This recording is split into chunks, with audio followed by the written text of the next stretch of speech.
Hello, welcome in. I hope y'all can hear me now. I think that's working. Hi! It's been a while since I've done 3D. Darkstar, have you been? I hope you're having an amazing day so far. Where's my phone? I don't know where I put it. It's fine, I don't need it. Who needs phone? But, time for the more important thing. Okay, I'm not gonna lie. I am super nervous about today's stream. Because, first of all, I have not done 3D in a while, so now y'all can see my facial expressions. You can hear the booper of the bats. I'm glad you can hear me now. Small scuff. It's fine. It was connecting to the wrong microphone. A microphone that doesn't exist, but it's fine.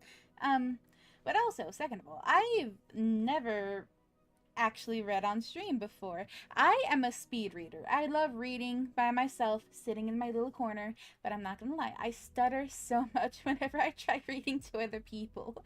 I don't know why I'm like this. I was born to stutter. It's fine. But anyways, I hope you're having an amazing day. Hold up. Let me do.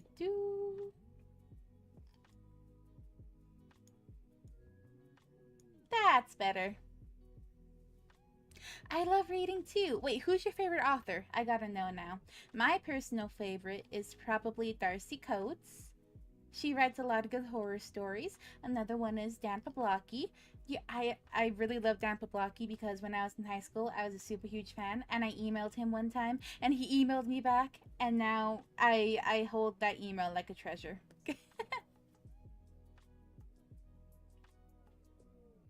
I was fangirling. You should have seen me. Oh, but yes. Today, scary story time. And also, before anyone else gets a chance to come in here, Dark Star. No, I'm kidding. Well, since you're one of the first people here, that means I'm gonna explain the rules to win the print, and it also means that you might have a really good chance of winning it. You may or may not know the author, but her name is Piers Anthony. In my current favorite book series, I don't think I have heard of her. Zombie Rabbit Gaming, hi! Thank you! Okay, so I'm actually super happy with the prints. I am also giving you guys a little surprise to the winners. If you want to join the mini print giveaway, I will tell you guys when you can enter. And then you'll have to type something into the chat, and it will add you to the little spinny wheel. Also, if you want the mini print, you have to be comfortable with giving me your address, because otherwise I have no other way of mailing it to you. I actually already have the prints in envelopes. I'm just waiting to put the addresses on them and the stamps so I can send them off. But why don't we start off? Hello, that is fair. Yeah! It's just a warning. I promise I don't want your address for any other reason. I'm just here to send you guys some funny things in the mail. But we're going to do our first raffle now. So, on the count of 3, if you would like to join, do !join in the chat. 1, 2, 3.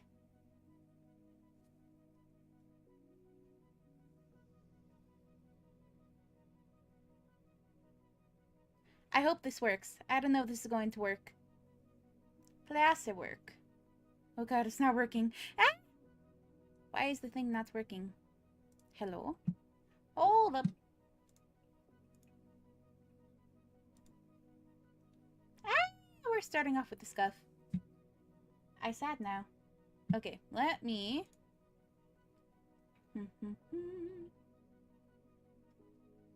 Okay, I'm gonna see if this works.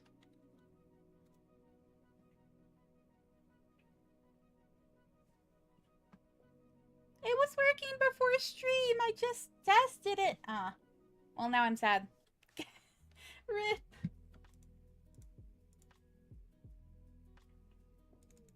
I am very confusion.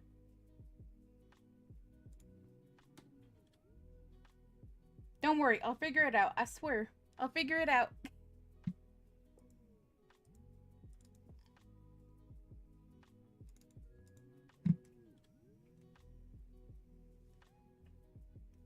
Hey, now it's working. Okay, it looks like Dark Star worked. Dark Star is in there. Hey, 50 stream watch streak. Thank you so much, Dark Star. Okay, it's showing me on my end that you're in here. Why it is not showing on stream, I am uncertain.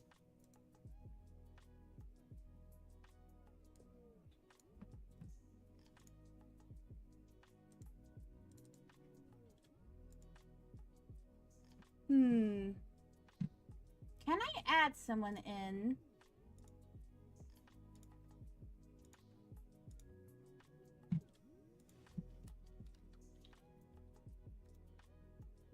Oh my goodness, it worked and added me in. Okay, Zombie Rabbit Gaming, try doing join again. Also, if it lands on me, we're just gonna spin again.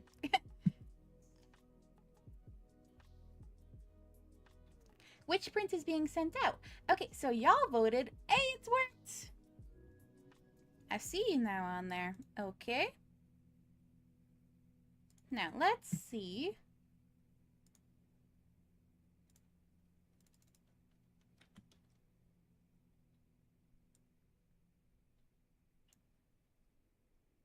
Oh boy.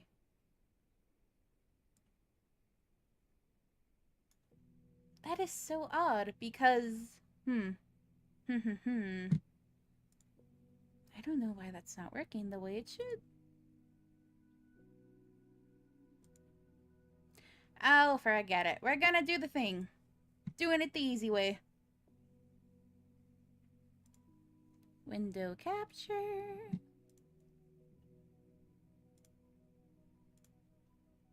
Boom, easy way. But yes, it's going to be the book one that's being sent out. And y'all are also going to get a special little thing in the mail from me as well. Immediately it chooses me. No, we're doing spin again.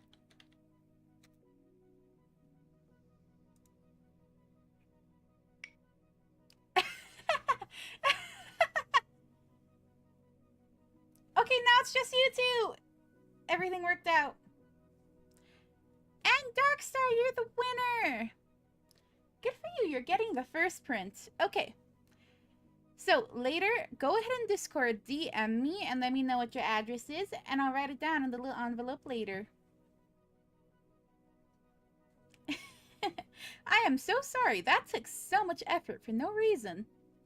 I'm so sorry. I'm so sorry, Zombie Rabbit, but hopefully next time you'll get it. And without further ado, we're gonna go ahead and go into our spooky world. This one's by Plushie. I actually really love this world. It's great. New instance. Let's go. Okay, so I have 2 Reddit stories that I'm going to be reading today.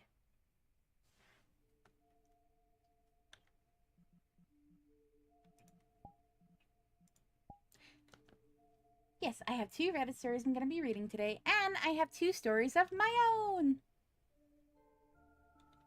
It's okay, I'm just trying not to crash out on my roommates.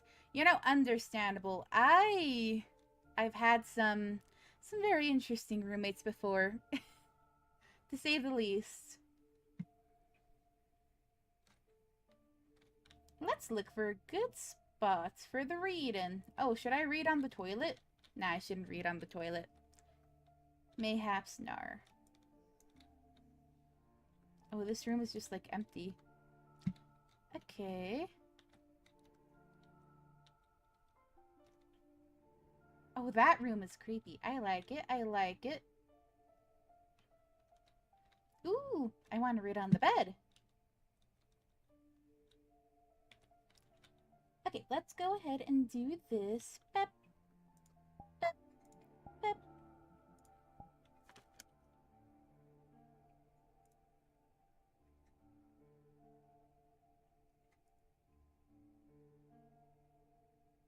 Now, question is, do we want the Reddit stories first, or do we want my stories? Although, just a fair warning, my stories are actually real. Hee hee hee. Though, to be fair, I don't actually know if the Reddit stories are real. Mine? Okay, I got 2. So we'll start off with... You know, we were talking about roommates. I'll talk about the roommates that I had in college that I didn't like, because that kind of goes into the story. Okay, so when I was in college, it was my first time ever living alone, kind of, sort of. I had roommates, but you know what I mean, away from the family. And, well, I got onto the top floor, the 2nd floor, of this dorm building. It was a very old dorm building, and there were... Have done the thing. There were a lot of rumored ghosts inside of that building just because of how old it was. But there's one specific ghost that I definitely believe in because, so, sadly, very sadly, there is this person who had lived in the building years ago, and her depression won, and she decided to go up to the roof in the middle of the building and jump down, and that was how she passed. And I do believe that this story was real. I know that, like, college has a lot of rumors and you never know what you can believe in, but I genuinely believe in this one because I lived in the dorm at the top floor at the center of the building, which means I lived right underneath where she had done this. And one night, my roommate and my suite mates, they all went out to a party. And see, the way that my dorm worked was that my roommate and I, we had one room. Our beds were like in front of each other. And then across from that room is the bathroom. And the bathroom has two doors, one for my room and one for the suite mate's room. So it was four girls all together sharing one bathroom, and then, yeah, one door each side. And the roommate and the suite mates, they all went to a party one night. And I was just there alone because I'm not a partying kind of girl. I was just there alone doing my own thing. I was actually learning the piano, I remember. And I was sitting there trying to learn Hallelujah because Shrek is love, Shrek is life. And all of a sudden, I hear the bathroom door start jiggling on the suite mate's side. So it's completely closed on my side. But I start hearing like something is messing with the door, which doesn't make any sense because all of them are gone. And it was almost like someone was opening and closing the door on their side. My friends in Luna's Discord won't be happy I won another giveaway. Well, you know what? You deserve this win. I mean, you have a 50 stream streak. Like that. I don't think... I'm pretty sure that you've beaten the record in my chat for stream streaks. So, heck yeah. Clap, clap, clap, clap. It's not doing a very good job clapping, but pretend I'm clapping. Oh my goodness, camera. Clap. So, I'm kind of just sitting there, ignoring the ghost, trying to learn the piano because I didn't want to face it. I didn't want any part of this. I just wanted to learn some Shrek music. But eventually, I had to use the restroom, right? So, I just pull up my big girl pants, and I'm like, you know what? Mrs. Ghost, I'm sorry. I gotta take a dump. The bathroom is mine for the next 5 minutes. You can have it back whenever I'm done. I literally say that out loud to the ghost, by the way. I go in there, I slam the door shut from their side, and I lock it so that it can't mess with the door anymore. And do my thing, and I leave. And then, while I'm in my room, I hear the same thing happening, but with the window in the bathroom now. So it shows another thing to play with, and I'm like, okay, fine. You know what? Play with the door if you want to. Yeah, it was literally throwing a tantrum because I wouldn't let it play with the door. So I let it... I just decided to let it play with the door anyways because I needed to unlock that door when the suite mates got back. Otherwise, they would get angry with me for locking them out of the bathroom, which is fair enough, right? So I just unlocked the door for her. I'm like, okay, have fun. I'm going to bed. Hop in the bed, start falling asleep, and then all of a sudden, I hear footsteps on the other side of the room. And it was pitch black in there because we had these blackout curtains because, I hate the sunlight. So I start hearing footsteps coming from where my roommate's side of the room is, walking over towards my bed. And before it could like stop in front of my bed, I just decided to have a little attitude with the ghosts. Because the way I see it, the ghosts usually try getting your attention for one of two things. Either they just want someone to talk to, or they want to mess with you. And considering they were playing with the door, to me, it kind of just wanted to mess with me. So I told it, shut the fuck up, I'm trying to sleep. And then I turned over and faced the wall and ignored it. And then the ghost never bugged me since. I think that she just gave up on me because I didn't care. But yeah, no, true story. That actually happened. And I feel kind of bad now. But on the other hand, she was interrupting my Shrek time. What was a girl to do? I just wanted to play a Shrek song. That was all I wanted. But yes, that would be my first story. Oh, let me...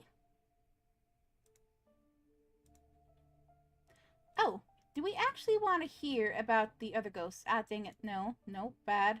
Ah, it's trying to put... Camera, please. There we go. There was one other ghost inside of the dorm that was in the laundry room, oddly enough. You may have done a thing, don't worry about it. I'm concerned. Slightly concerned. There's one other ghost in the laundry room, though I'm not gonna lie, I don't know if I really believe that that one's real, just because her thing was that she would apparently just fold people's laundry if they leave it there.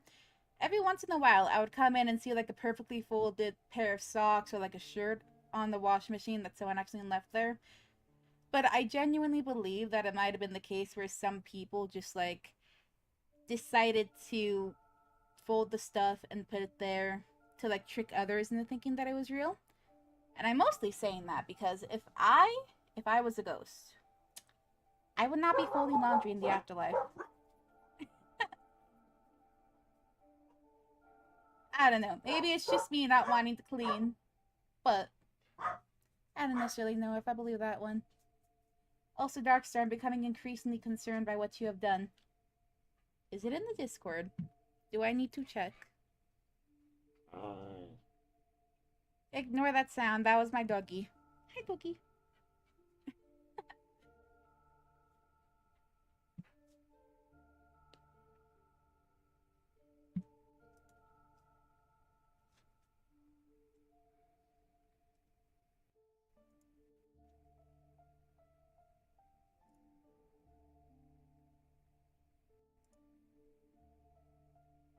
Okay, it's not.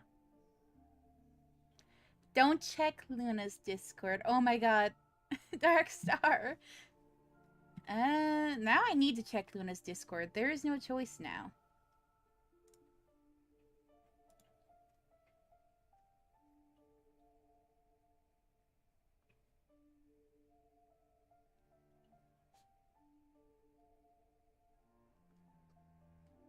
Oh.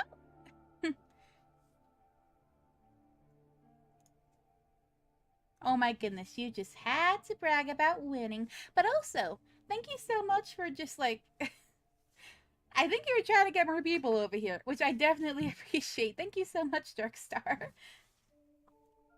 Alright. Why don't we go ahead and do the second drawing?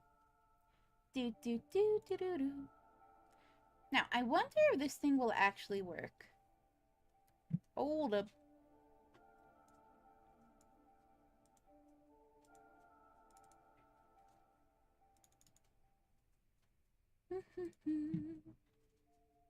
Because, see, here's the thing. I'm supposed to have this thing already set up on the thing so the wheel will show on stream and it'll be like a background.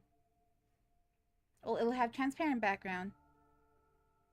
But what would happen if I entered multiple times? I don't know, Darkstar. I think that trying to do dishes and do this too. I think I'm gonna make it so that only one person can win. Because, well, quite frankly, I don't know if you need any more prints. So I'ma just say one winner. One winner. You already won, other person's turn. So go ahead and press join now if you would like to join. It'll be the same thing as last time. Exclamation mark join. Please work. First time. Oh my god, it's not working. Why does this thing hate me?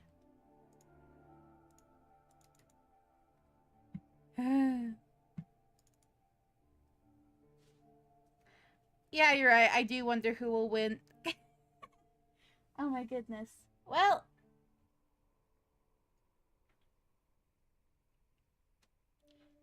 you know what? I'm tired of this thing. I'ma just say that you and Zombie Rabbit Gaming. It's not working. Knowing my luck, I'd still lose. Okay, but like, what if I did join and it worked? How funny would it be if it actually worked and it just didn't want to work for you? Note to self, this picker wheel is kind of janky, so I am probably not going to use it again. Well. Hooray, Zombie Rabbit Gaming, you won! Okay, go ahead and DM me on Discord the address you want it to be sent to. What was that, Cruiser? Oh. I have a little back cruiser.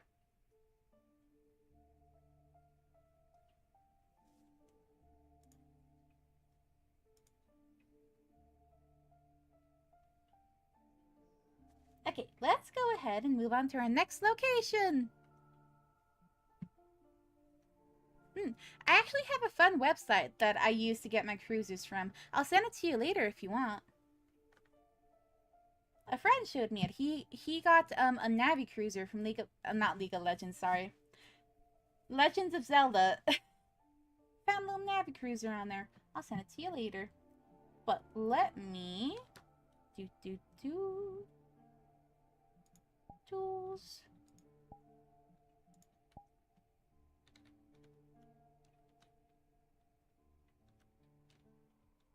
Why am I crawling? There we go. Yeah, close enough. Close enough. They both have the word legend in there, right? Okay, we're gonna go ahead and do a Reddit story next. League of Legends, Legend of Zelda, basically the same. Exactly. Ezreal is secretly Link.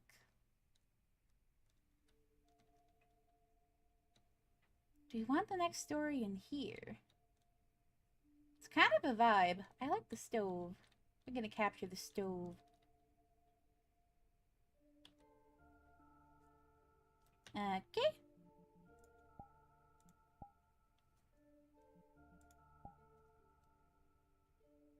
Hehehe.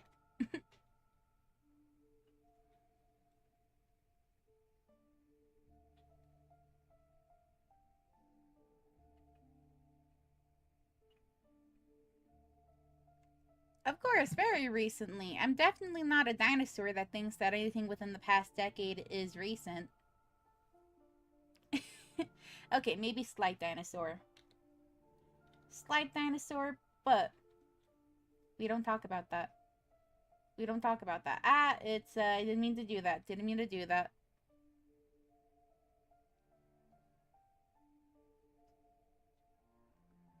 Ooh, having fun mess with the camera angle. Okay, I like that. We're gonna keep it this. Okay, so let's see. What's the first Reddit story that I want to do? Okay, so our first story is gonna be I Brought My Son Home and He Died by... Oh my god, that's too tiny for me to read.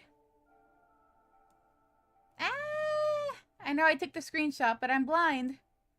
The Big Kraken 21! That's who it's by. Brought My Son Home After He Died by the Big Kraken 21. Oh, and also, yes, I did make sure to reach out to the two blind as a bat. I mean, it is part of the lore. I am indeed blind as a bat.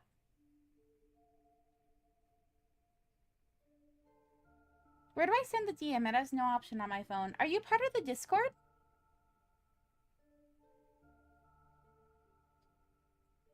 I was just gonna collect them via Discord. I don't know if you're... I thought you had joined, but I'm not sure.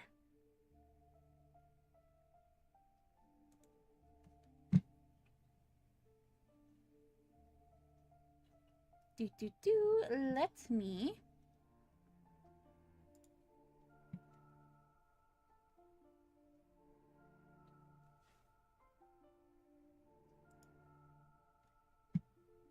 Yeah, you're there.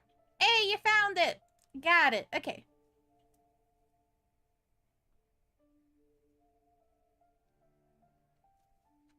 Alrighty then. Now, without any further ado, I brought my son home after he died by the Big Kraken 21.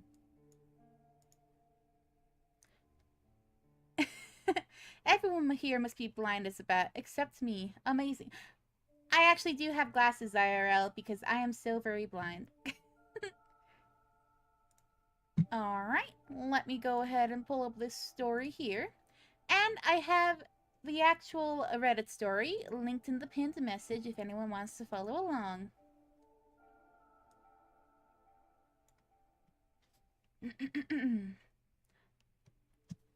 I know what I did was wrong, but I couldn't bring myself to lose him and live without him. I remember his laugh, his smile, The way he'd ask questions no parent ever really knows how to answer without crossing some sort of parent child boundary. I remember his 11th birthday. The first birthday when he didn't want a party or any friends over. He wanted me to stay inside with him, watching cartoons and playing games all day. It was quiet, peaceful. I never thought about it ending so fast. And then the accident. The deafening ambulance, the flashing lights painting everything red and blue. I don't think I'll ever forget that night. I stayed with him in the hospital for the first few days. Every day and night, I barely slept. The days felt endless. I felt like I was just waiting for something that was bound to happen. All I could think was during that time all I could think about during that time was that I could have done differently. Why wasn't I with him? Why did I let him go to school on his own that morning? Why didn't I just drive him myself? On his final day, I told myself I was ready to say goodbye. But that was an obvious lie. I just stood in the doorframe of the hospital room, my eyes filled with tears, trying to think of something, anything, damn it. A father is supposed to say in a moment like this, but my mind was blank. All I could think about was my life, what my life would look like without him. And it wasn't a lie. It was me, now an empty shell. Waking up, going to work, doing overtime, coming home tired, and sleeping. No reason to smile. No smile waiting for me when I get home. A life I couldn't accept, so I didn't. I changed it by accident. An accident that was even worse than the initial one that took my son away from me. I had gotten used to the sounds of the hospital room, the steady rhythm of the monitor, the occasional soft hiss of air being pushed through the tubes. It was all familiar, and for some reason gave me hope. That night he looked smaller in that bed than before. I sat beside him holding his hand as I always did, and smiled down at him. Although he was unresponsive, it made me a bit happier. That night...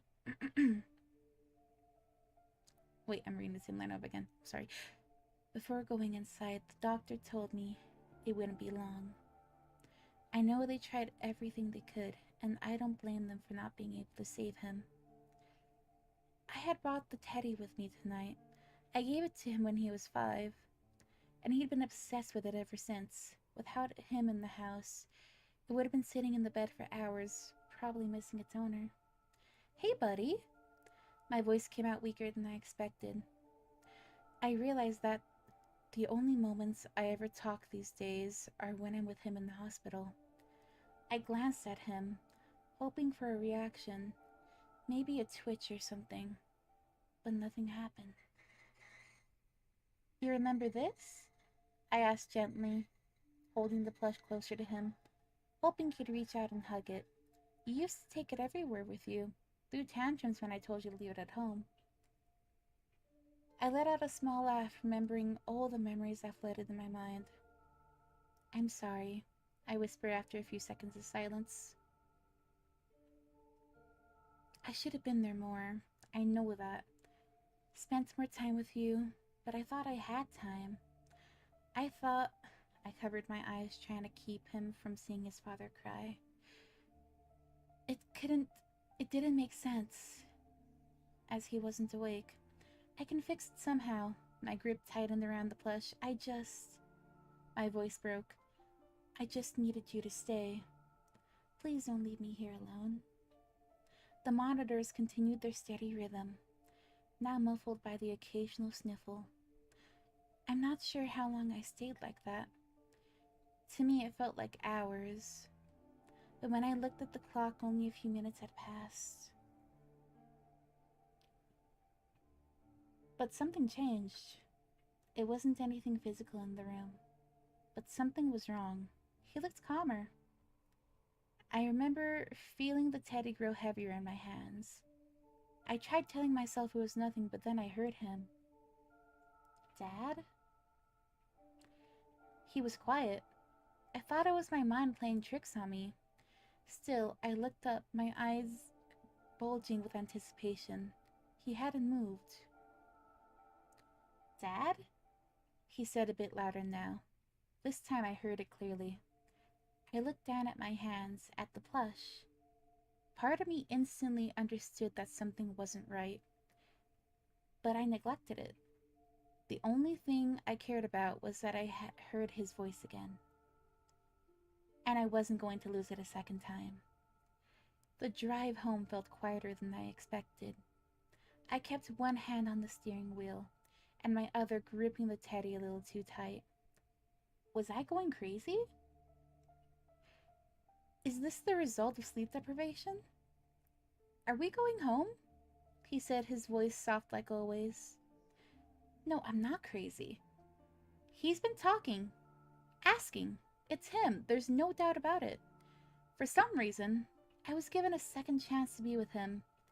Maybe this isn't forever. I just want to be with him a little longer.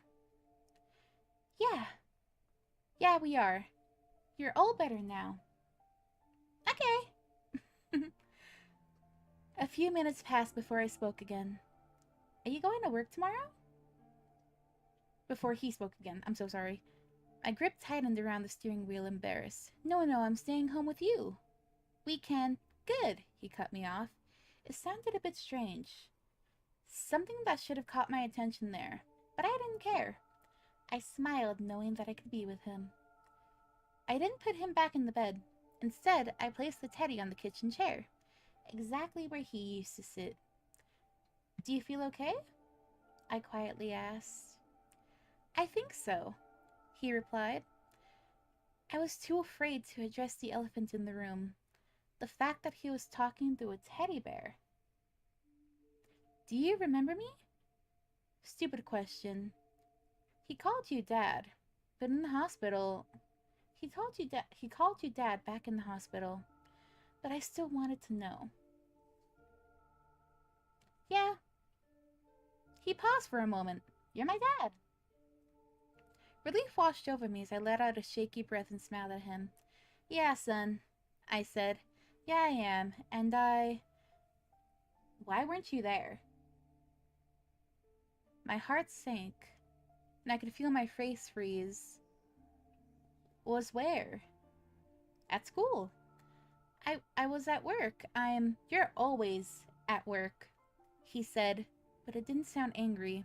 It sounded disappointed. In all honesty, it's probably even worse than being angry. The funeral was organized by his mother 3 days later. I didn't go, telling them that it was too much too soon for me. Technically, it wasn't a lie. I stayed home and spent time with my son. There's a lot of people there, I said at one point. Not sure why I was bringing the funeral up. They're all there for you. The teddy sat on my lap, still unable to move and only speak. I don't like them, he said. They talk about me like I'm gone. But you're not, buddy, I followed up quickly, placing my hand at the back of the bear, hoping that he would feel it and be comforted. You're right here with me. He stayed silent for a moment. Then why did you let them put me in the ground? I don't remember what I answered. I may not have answered at all. Things did not stay normal long afterwards. He talked less during the day, usually only saying something during the night. Sometimes I wake up the teddy bear against my chest, although I don't remember holding it before falling asleep. I stopped questioning the small things like that the first week. I was happy I could spend more time with you. But then he started with his requests, which were innocent at first. Stay a little longer. Don't turn the lights off yet. Can we watch cartoons again? Simple, childish things that I couldn't refuse. But he brought up work again.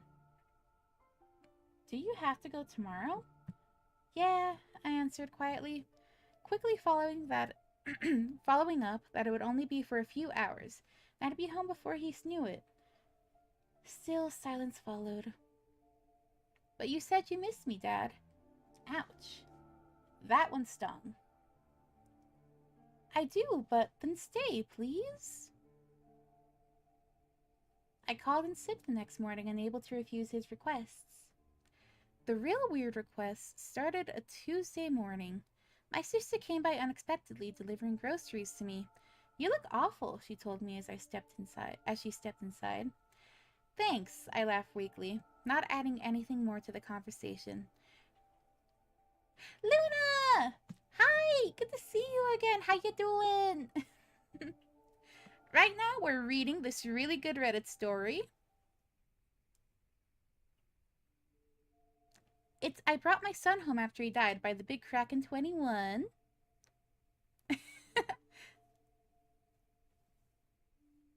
Oh my, I lost my spot. Oh no.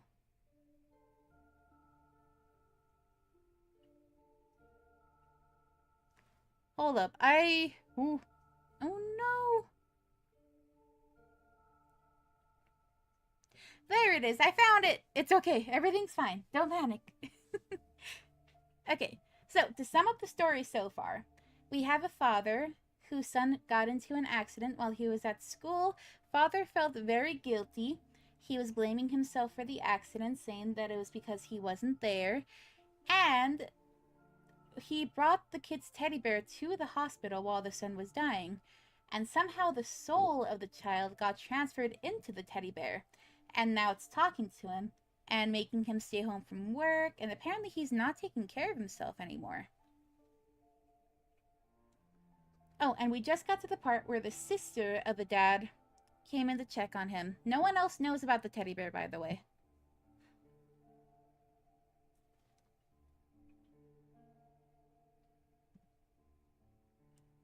I don't honestly know what I would do in that situation. Granted, I don't have kids, but like, I would be freaking out. I would be freaking out so much if the teddy bear started talking. The real weird request started the Tuesday morning. My sister came by unexpectedly, delivering groceries to me. You look awful, she told me as she stepped inside. Thanks, I laughed weakly, not adding anything more to the conversation. Her eyes kept drifting towards his room, at the end of the hall. Are you sleeping in there? And don't lie to me. Sometimes it feels good. She nodded slowly, her eyes filled with pity.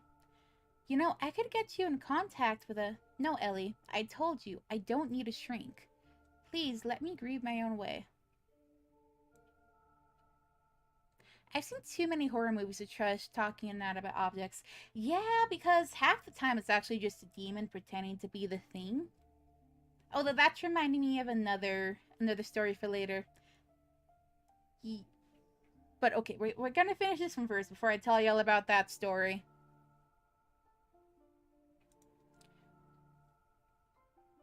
Before leaving, she stopped near the door. You know this isn't healthy, right? That question echoed in my head the rest of the day. And I think he also noticed... I don't like her, the teddy bear said. I rubbed my eyes. Aunt Ellie? Don't you remember when we went to the aquarium and she wants to take me away? You won't let her, right? I stared at the teddy in my lap. Its stitched smile looking a bit weirder in the dark. Right? It asked again. No, of course I won't. The request started to sound more like demands afterwards. Don't answer the phone. Lock the door. And eventually, don't go to work again. I laughed nervously, replying, I have to eventually. People are already worried about me. You were always there more than you were here. Are you repeating the same mistake? Again. It was like a knife under the ribs. Come on, that's not fair. But it's true, isn't it? Don't you love me more? I stayed silent, mostly embarrassed. He was right, but whenever I stayed silent too long, he followed up with more questions. Why aren't you looking at me? Why won't you talk to me again? Are you scared of me? As days passed, I stopped sleeping or eating or doing anything, really. Because he asked me to. The first time I truly woke up to everything that was happening was around a month after the funeral. I woke up around 2 in the morning and heard the sound of wet coughing coming from down the hall. I heard my son crying. Dad? He sounded weak and frail. My instincts took over and I ran down the corridor. His bedroom door was already wide open. The stench was the first thing I noticed. Instead of the room's normal smell, there was a stench of rot and death. The teddy sat in the middle of the room, facing me. Around it, multiple dead birds. Dad? It whispered, begging me to come closer. Something wet was dripping from the stitches around his mouth. It made my stomach turn. What the fluff is this? You said you'd feed me, Dad. Nah, fam. Burn it with fire. For real! Like, oh my goodness. Okay, first of all, even before all this, apparently the teddy bear was telling the man that he should stop eating. Okay, that... Guilt-tripping the dude into staying home from work, that's one thing. It sounds like something a kid would do. But, like, telling him to stop eating? What?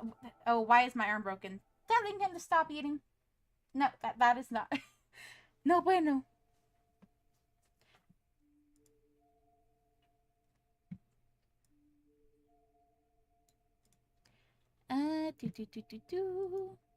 You said you'd feed me, Dad. I stumbled backward, my back reaching the end of the hall. For the first time since the hospital, I wasn't seeing my son in front of me. Instead, it was something wearing, using him. My son was already gone, and in his place was something evil. Who are you? You're not him. He wouldn't. He couldn't. You don't mean that, he replied, his voice too steady and confident for a child. You called me back, remember? Dad, don't forget me. Something touched my arm, and I flinched, pushing it away. Ouch! My son's voice cried out. Instantly, guilt crushed into me again.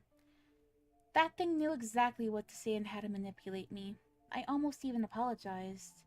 Apologized to this monster? But the hallway lights flickered, and I finally saw what touched me. Something long and dark, dragging itself slowly back underneath the bed. Oh! If I wasn't already burning down the house, I would have burned it down then and there. The bed had belonged to my son, now inhabited by something different. I heard wet breathing underneath the door frame. My body locked up. No, nope. Moving out of the house tonight. Dad? It whispered again from the teddy. He's getting the boot, 100%. Stompy McStomperston.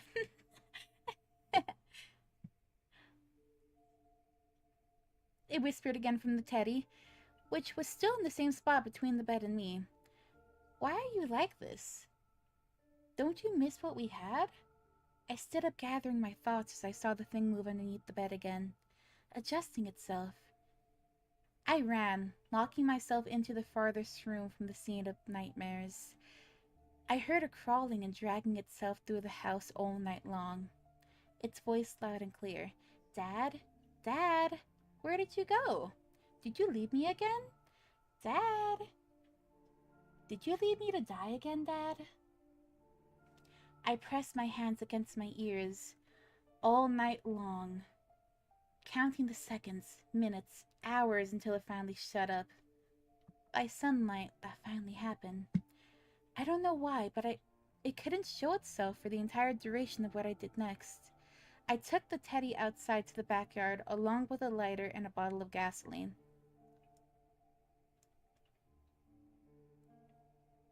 The moment I sat it down on the grass, the entire world seemed to stand still around me, almost like everything was waiting for what I was about to do. My hands shook and my voice broke as I poured gasoline over the teddy-stained fur. I'm sorry, I shouldn't have brought you back. I'm so sorry. Please don't do this. That voice almost broke me again. Because despite everything, the facade, the request, it ruining my life slowly, the birds, everything that happened the night before, part of me still heard the voice of my son. Maybe because the teddy belonged to him. Maybe because I wanted it to be him so badly that my mind stopped caring about the difference. Even now, I still don't know. If you burn me now, the teddy continued, you'll lose me again. I felt not fear but doubt, because if there really was a single piece of my son left inside that thing, I couldn't kill it. Yeah, I would be exploding the entire the entire property. Entire property is going up in flames. I need to burn whatever the heck is underneath the bed too.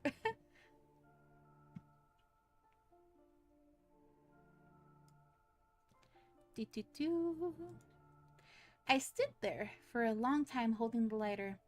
Maybe it was a selfish decision. All of my decisions during his life were out of love for him, even if they didn't seem like it. But this, maybe the most important decision, was a selfish one. I dropped the lighter into the grass. I'm sorry, I whispered again. But from the bottom of my heart, not to the thing, the teddy, myself, my sister, the situation, or anything, but to my son. For all of the missed birthdays, for all the overtime, for every maybe later that never came. I spent so much time trying to build a future for him, to give him a good life, that I barely noticed I was missing his childhood in the meantime. The most important time. Something I will never regain. The front door cracked open behind me. I looked down at the teddy one last time, then toward the woods behind the house. I didn't say anything else, but my decision was obvious, even to the blind. I went back inside the house, and hours later the teddy was gone. I don't know where it went. I don't know what it's doing. I don't know anything about it. Maybe someone's child found it and took it in. Maybe it was taken apart by dogs around the neighborhood. What I know for sure is that it brought me the peace that I desperately needed. To my son, if I doomed you to wander this earth alone, without the love of a parent or companion, I must ask you, forgive my selfish decision this one last time. Oh my god! What? I would... You know, I don't blame him. I'm sure that I probably would have done something similar if I was the parent, but burn it! It's not the kid! By the way, how do you feel about playing puzzle games, Boopin? I'm not gonna lie, I haven't really played many puzzle games, but I'm happy to give them a try. But also, why didn't he burn it? Oh my goodness. This man just like threw it in the woods and left it there to be someone else's problem.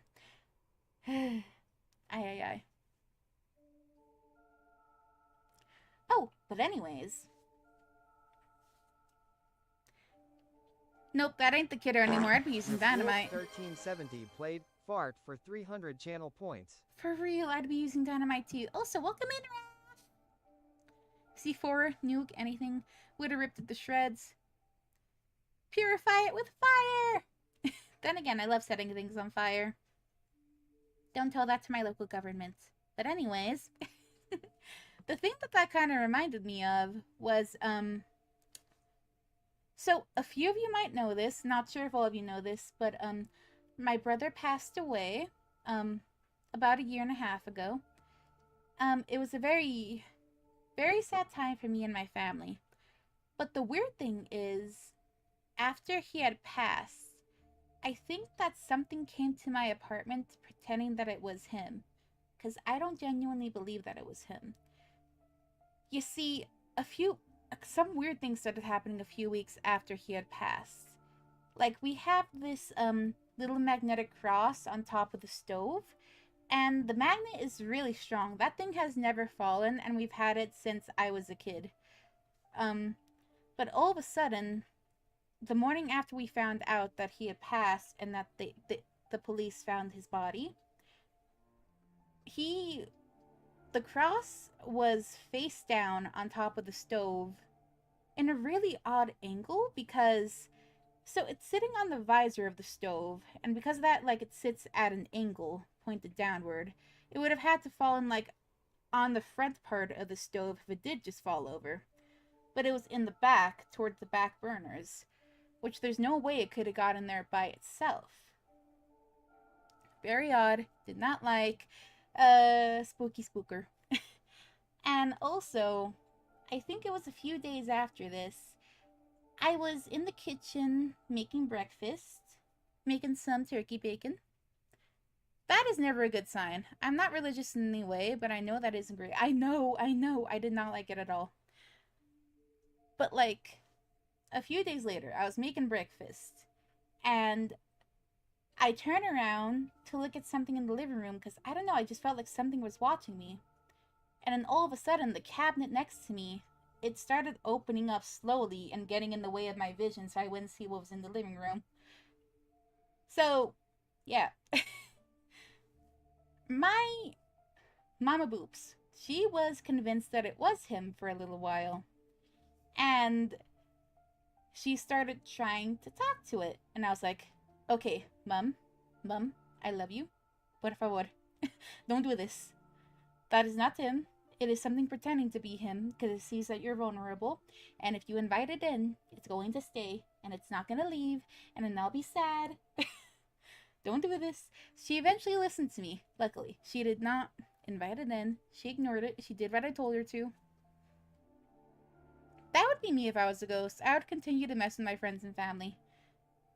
I mean, there is a chance it could have been him, but I genuinely don't believe that he would have done the thing with the cross. Like, that is what really convinced me. Like other small things, accidentally dropping things around the house, the cabinet opening. That, sure, I could believe. But I ain't falling for this, because it also just doesn't feel right. Like, I don't know. In my heart, I don't think I'm the most spiritual person, but I just have this weird third sense about it not being him, so I don't believe it is, and I ain't gonna give it no attention. It was kind of like what I did back, I probably shouldn't even be saying the story out loud since I still live here in this apartment. But it was like what I said earlier when I was telling y'all about what happened at my dorm. If you don't pay any attention to it, eventually it'll get bored and leave you alone because it realizes it can't mess with you. I'm doing the exact opposite of that right now. In fact, it probably heard me. It's gonna try fucking with me again. But it can fuck off. I ain't inviting it in. This is my apartment. Shoo. And yes, just me telling it shoo in the background. But yeah, it was a very... I wasn't even intending on telling the story. I had a different story for later. But now we have this story.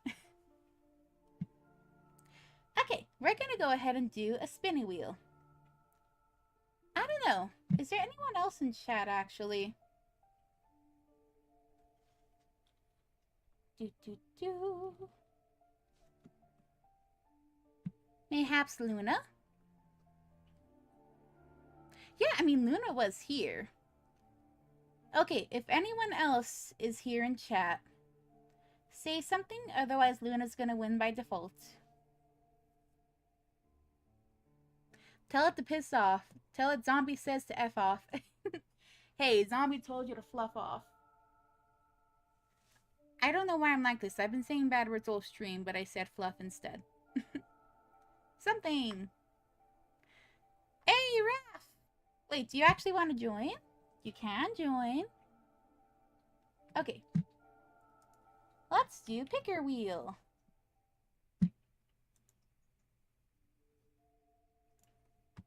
Alright. Do. Hold up. Doing something real quick.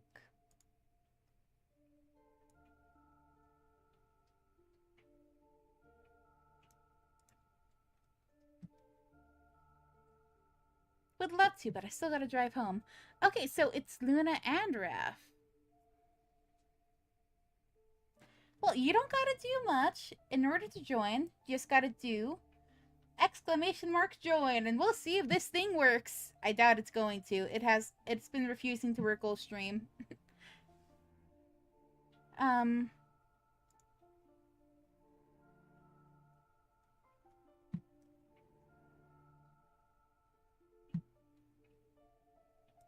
You know what we're gonna do? Just because it hasn't been working all stream, I'm gonna do an actual picker wheel. And let's do this.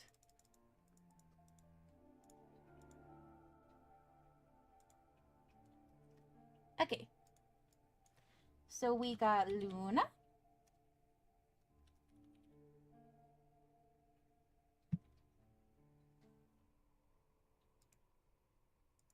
And then we got Rayf. Wolf. Okay, let's go ahead and spin this thing. Crank that wheel.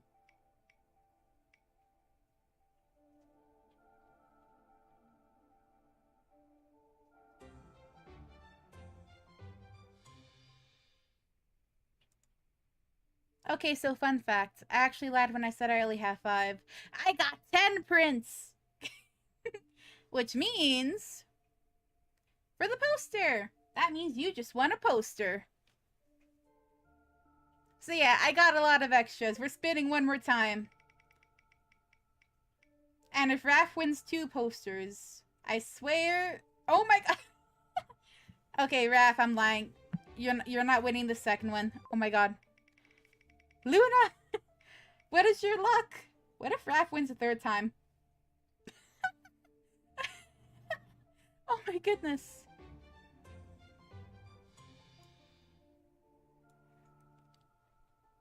Oh my god. So, like...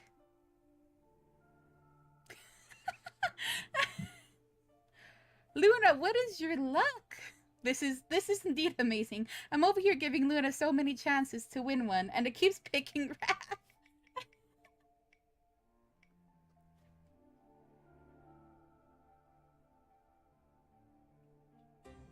Oh my god, Luna won first time! Did y'all see that? She won first time.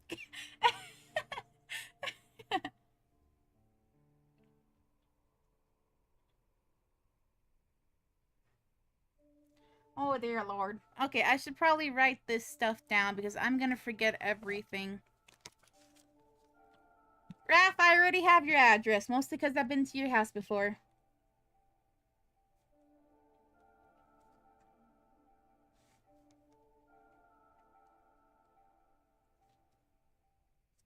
Ten out of 10. Okay, two.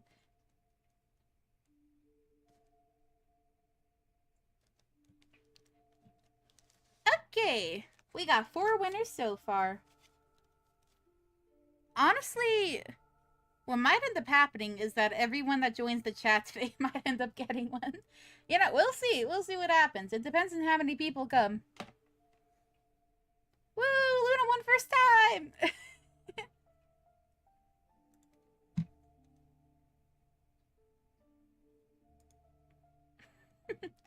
That was so funny.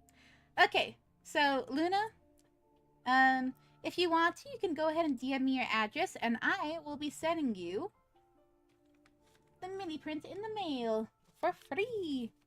Also, yeah, you just gotta DM me your address. I already have the prints printed up over here. They're in envelopes. I just gotta add the addresses and stamps and drop them off at the post office tomorrow.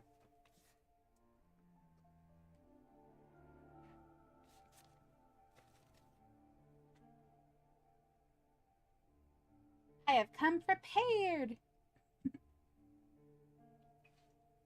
Oh, let's go somewhere else.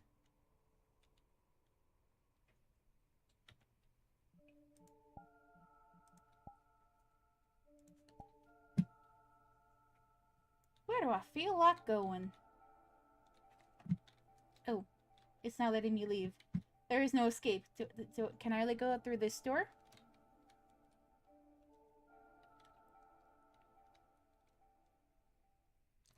I'm so close. Don't worry about what I'm close to. I was about to ask you what you were close to. Okay, I guess we'll forget about what you're close to. Ooh, I like this area. Okay, boop. Boop.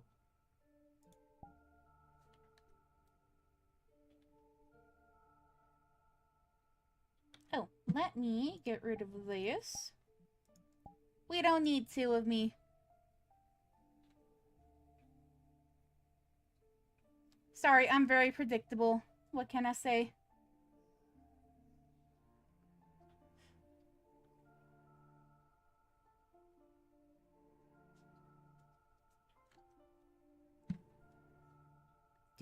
Do. Okay, now let me do this.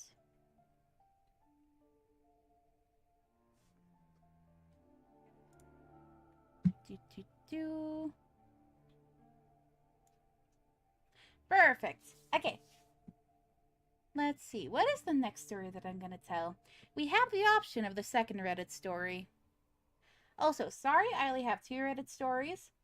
Of course, I wanted to be respectful to the authors, so, I DM'd every single author that I could find on Reddit and asked them for permission to use their stories and share their stories to y'all.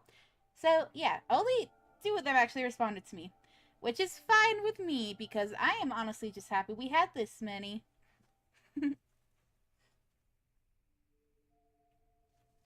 Okay, let's see.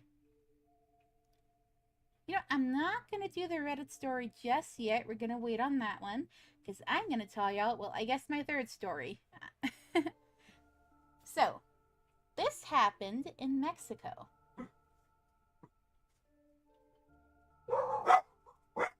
Oh, doggies are barking. Hello? What are y'all barking at?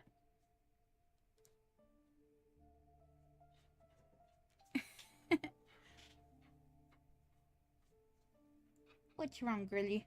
What you barking at? They must be barking at the ghost. Or the demon. Whatever it is.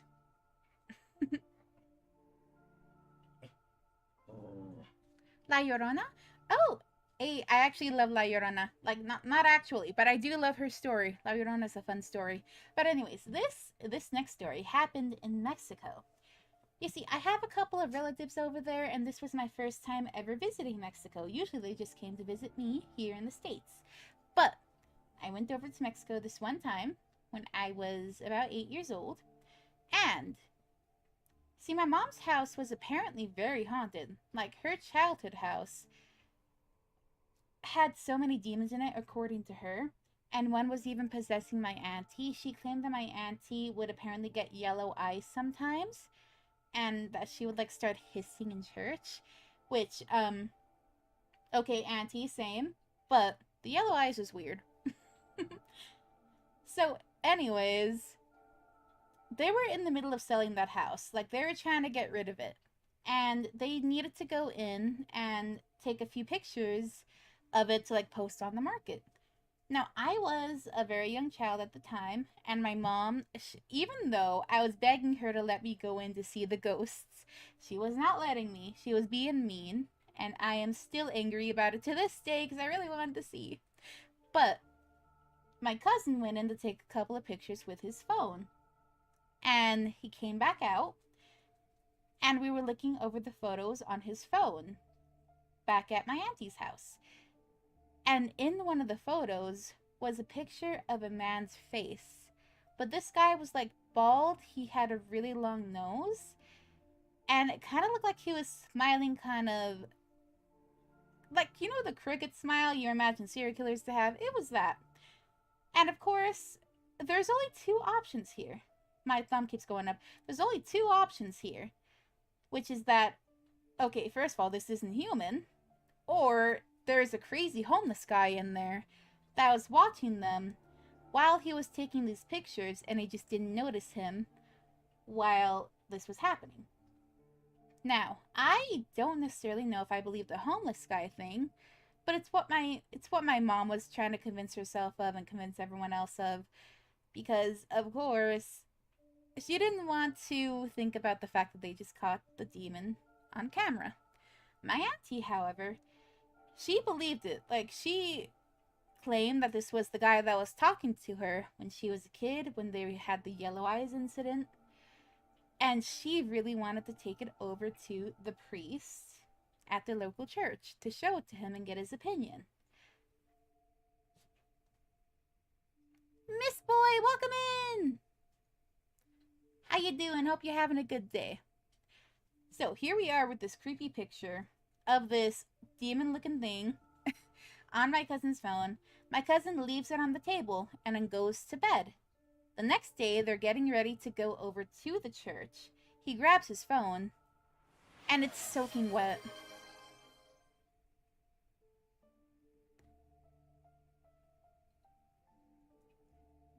I wonder who'll win the giveaway. It's a mystery.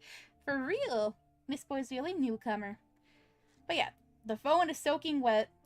Everyone is panicking because the phone is ruined, the picture is gone, and we think that the demon might have followed us back to my auntie's place and destroyed his phone before we could take it over to the priest the next day. Oh my goodness. I didn't even know what to think at the time because his phone wasn't anywhere near the sink. Unless my cousin or my auntie or my mom like woke up in the middle of the night and accidentally yeeted some water at it, there's no reason for it to be wet. I'd be throwing hands with the air. Same. But also, I have to degrade chat now because Miss Boy wanted me to. Time for a 3D degrade. All of y'all are stinky and stupid and no one likes you. Why do you even exist? Why do I even exist? Why are we here? Speaking of degrade. No, don't be sad. Y'all asked for this.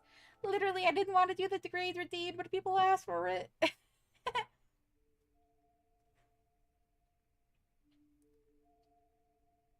Why are you degrading yourself?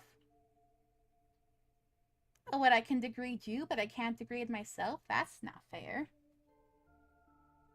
What is happening? Honestly, who even knows? I've been called worse, make it spicy. I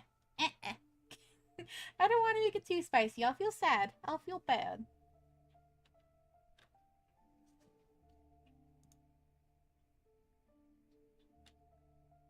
No. I'm not meaning to do this. I'm not trying to do this. Damn it. Zoom. There we go.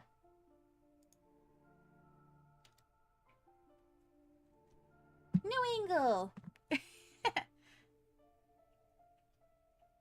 What do you mean this will make it better? I'm so scared. I am very scared. Very frightened.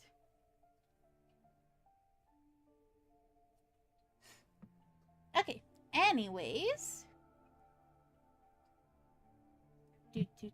Let me see. We're gonna move on to the next Reddit story.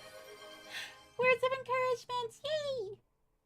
Okay, so I think all of y'all are amazing people, and words cannot describe how grateful I am to have y'all here in my chat supporting me.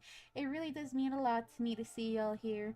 And I think all of y'all deserve the best in life, and I really do hope that all of you become millionaires, and I hope that all of you find the loves of your lives and live happily ever afters with them. Okay, now it's time for the next Reddit story.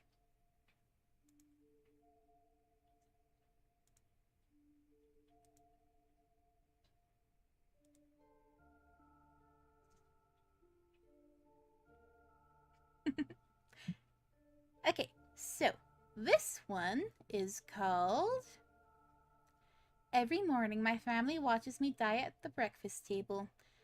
This one's by Mortanx. Why did y'all have to redeem the Ada Ada? No! This... Okay. Ada Ada.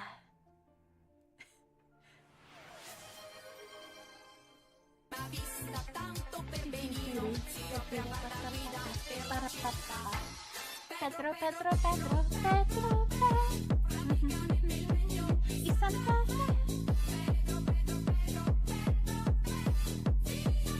Miss Boy underscore played Pedro Mapache for 300 channel points. Hold up, there's a Pedro emote? I want that. I need that. Okay, am I crazy for genuinely considering subbing to this person so I can get the Pedro emote? Maybe a little. It's fine. Don't even worry about it. Okay, so, the authors of these stories actually asked me to give them a link to the video because they want to see the VOD of me saying their stories. The Chaotic Wawa, go sub, please. It's my friend. I'll consider it. Honestly, I'm spending way too much money this stream. Honestly, we'll see. We'll see. Oh, but fun fact, there is this hippo in a zoo. He's a little mini hippo, like Moodang. It's in a zoo, like, in a whole other state. I just found it on Facebook. His birthday is coming up, and now I have another excuse to use my stamps because I'm sending him a birthday card.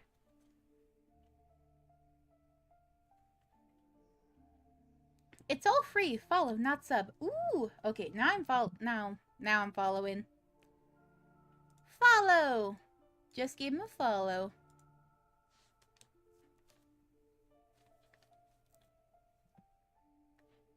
Oh, but yeah, the cool thing is that when I reached out to the authors, one of them really wanted me to send them a link to the VOD because they wanted to see their story being read out loud, which is super sweet. I am so excited, but I'm also kind of nervous because it's literally his story, and I hope I'm doing it justice.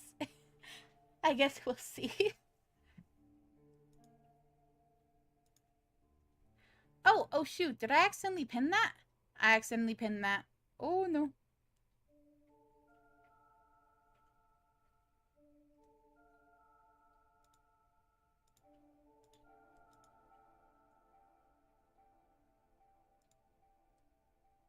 I did not mean to pin that. Oh no, I accidentally...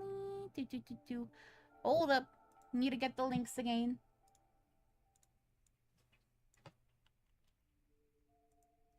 There we go. Now let's pin this.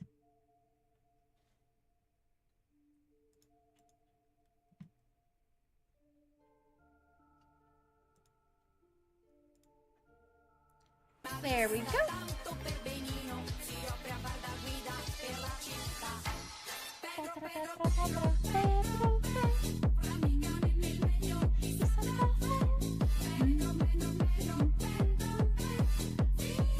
Miss Boy underscore played Pedro Mapache for 300 channel points.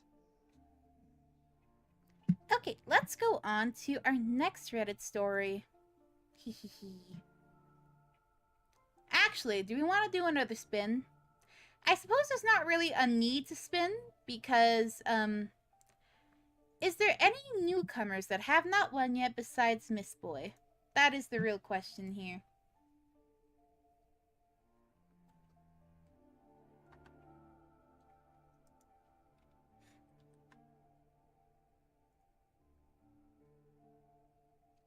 Okay, so we were doing a spinning wheel to decide who was going to get the free mini prints. We're giving away 5 mini prints today. We have 4 winners so far, and we're spinning for the last one. But, Miss Boy, if you're the only newcomer in chat, that means that you're kind of going to automatically win.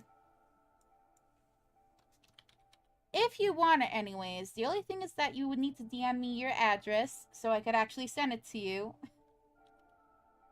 So, let me know if you actually want a mini print, Miss Boy. Hold on? Why holding? Was holding. Why are we holding?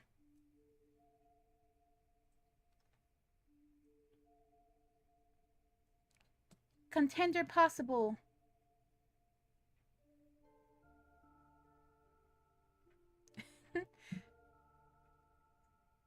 Sub, damn it, I hate everything. You nominate Jelly Friend?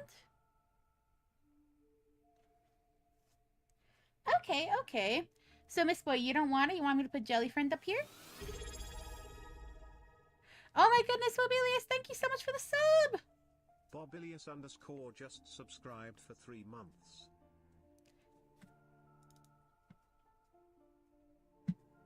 Alrighty then, if you're sure. Well, in that case, Bobilius, do you want to also join the raffle? Because we're about to do our last spin. Let's change that to Jelly Friend.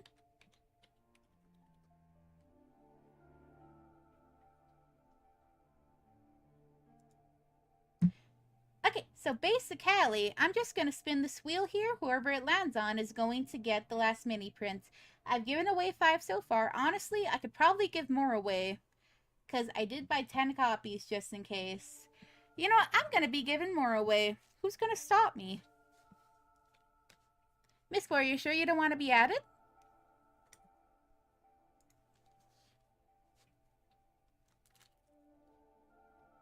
Dark said I should. Okay, then.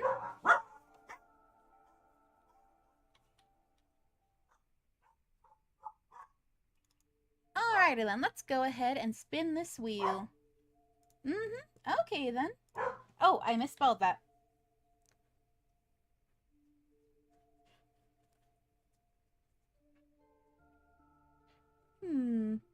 I mean, technically, I would have enough for everyone here.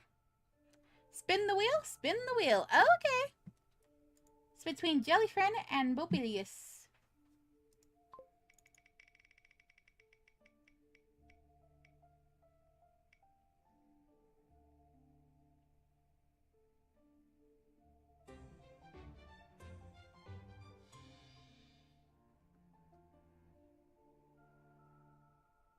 I'm so sorry, Boopathon.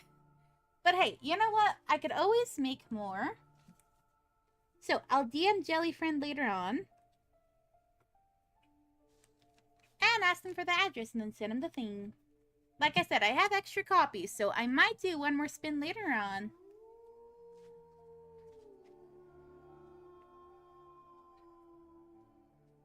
You are not a failure! 145 bits.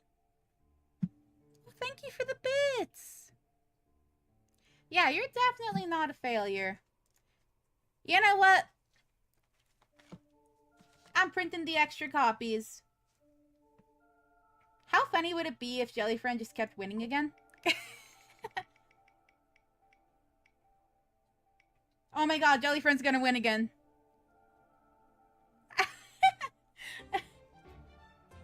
Nope, nope, nope. That doesn't count. That doesn't count. That doesn't count. Oh my god!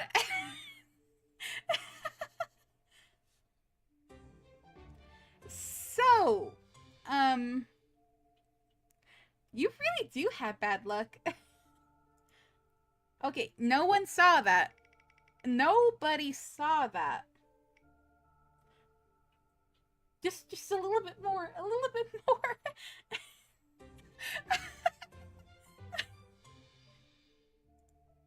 Oh my god. I get it from my father.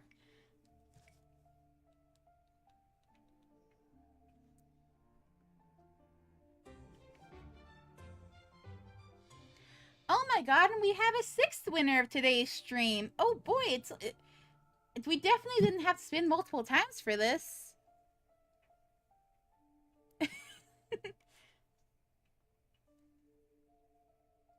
You said earlier you were so lucky.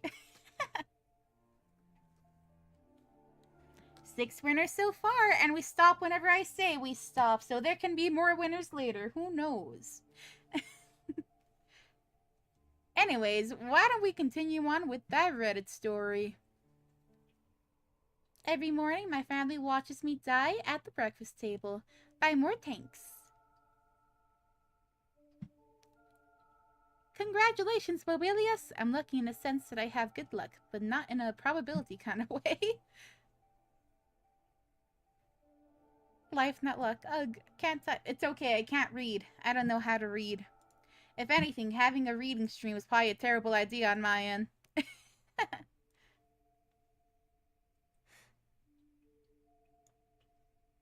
Okay then, I believe you're in the Discord, right, Mobilius?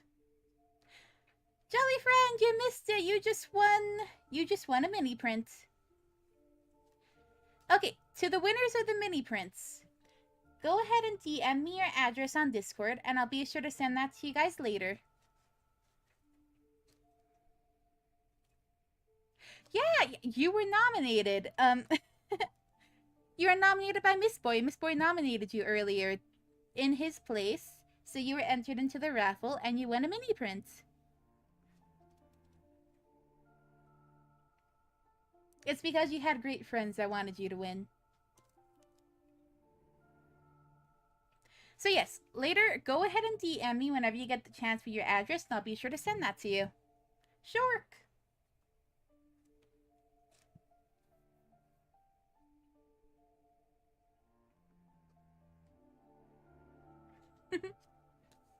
I shouldn't have joined the shark thing. I'm sorry. Dolphin. Dolphin. Wait, so I send you my address. If you're not comfortable, you don't have to. You don't have to if you're not comfortable. It's just that I have the MIDI prints here already printed, so I kind of need the address in order to send it to y'all. I'm sorry.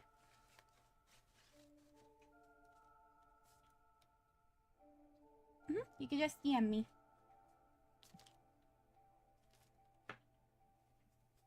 Hooray! Trustworthy bat. Just glad to be here. And I'm glad that you're here as well. I'm glad all of y'all are here.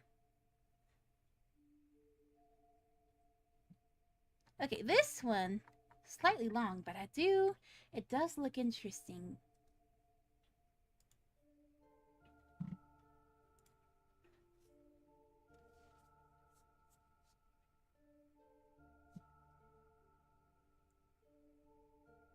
Let me I need to move this out of the way so I could actually see. There we go.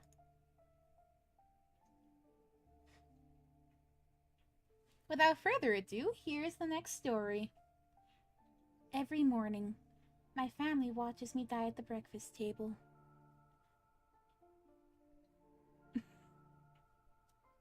What do you mean you hate? Wait, who hates you? What is happening? Oh my goodness, everyone just being mean to each other in the comments. We were having breakfast together like every morning. We sat in the massive dining room, quietly eating scrambled eggs, bacon, salad, and buttered toast. Wait. Whenever each of us wanted. Dad sat across from me, Mom and my brother to my right. My sister sat to my left. I wasn't eating anything. I hadn't felt hungry since yesterday. My thoughts were racing. I simply didn't have the space in my head for anything else. The very first thought that set the rusted gears in my brain turning was this. Why doesn't any of us work? Wait, ew? What's happening? What is going on, chat? How could you not trust the boop? Me, who was turned into a puddle. I'm sorry, Miss Boyd.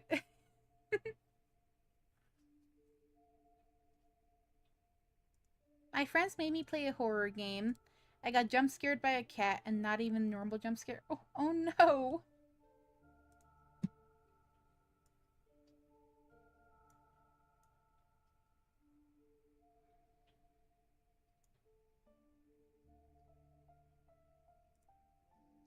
Never press escape to L-enter so fast in my Roblox life. I didn't even know that was a command. Oh, but to the story, neither Mom nor Dad ever leaves the house for long. My brother goes out sometimes, and occasionally my sister goes with him, but never for very long. Then another thought sent me further down the slope. Why don't my siblings and I look alike? My brother was a huge man. His short black curly hair and sharp nose made it seem like he might have come from somewhere in Latin America. His eyes were always watching everything, as if he were waiting for something to attack, or for an enemy to appear. My sister was short but muscular. She always wore her thin blonde hair in a ponytail, and her eyes were those of a predator. I could see the way she observed everything, her gaze almost flickering, like she was a hair's breadth away from splitting someone's throat. Oh, dang. Hey, 3-stream watch streak!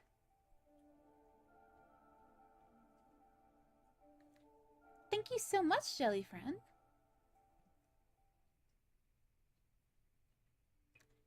Roblox horror games are either terrifying and amazing, or they're just terrible. I've never played one before. Boopin' is great. Thank you so much, Jelly Friend. Oh, but yes, the pinned comment has all the Reddit stories, so you can, if you want to read along, it's right up there if you want to click on that. Mom and Dad, on the other hand, are completely different. I didn't fear them the way I feared my siblings. They just watched. Both were small, thin people. Mom wore glasses and kept adjusting them, pretending she wasn't staring at me. Dad's graying hair was perfectly combed, and he was always asking questions. Only me. How was I feeling? What had I done? Why I made certain choices? As if he were constantly filling out some kind of questionnaire about me. And then there was me. I stared at my reflection in this picture sitting in the middle of the table. A hollow-faced, bald figure stared back. I looked like more of a shadow than the real person. Then the realization hit me like a lightning strike. I don't know these people. Worse, this isn't my family. I tightened my grip on the fork. I felt like the world had flipped upside down. My mind unable to process the flood of thoughts crashing into it. A wave of nausea hit me at the same time as a strange gnawing hunger. My throat went dry instantly and my vision blurred. Are you okay, son? My father asked, breaking the silence. He studied me carefully, and I forced myself back into reality. His eyes examined me, his face old, his gaze was sharp, sharp like a young fox's. Doo-doo-doo. There I am.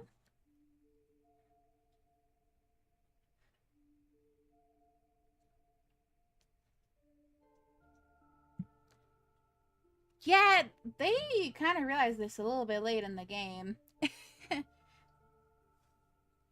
I didn't answer. I just looked at the others staring at me. All of them were watching like I was some kind of circus attraction, waiting to see what I would do next. A little bit, but it's looking like they're being experimented on. So I wouldn't doubt it that they're doing something to mess with his brain. Thank you for the hydrate. I actually needed water.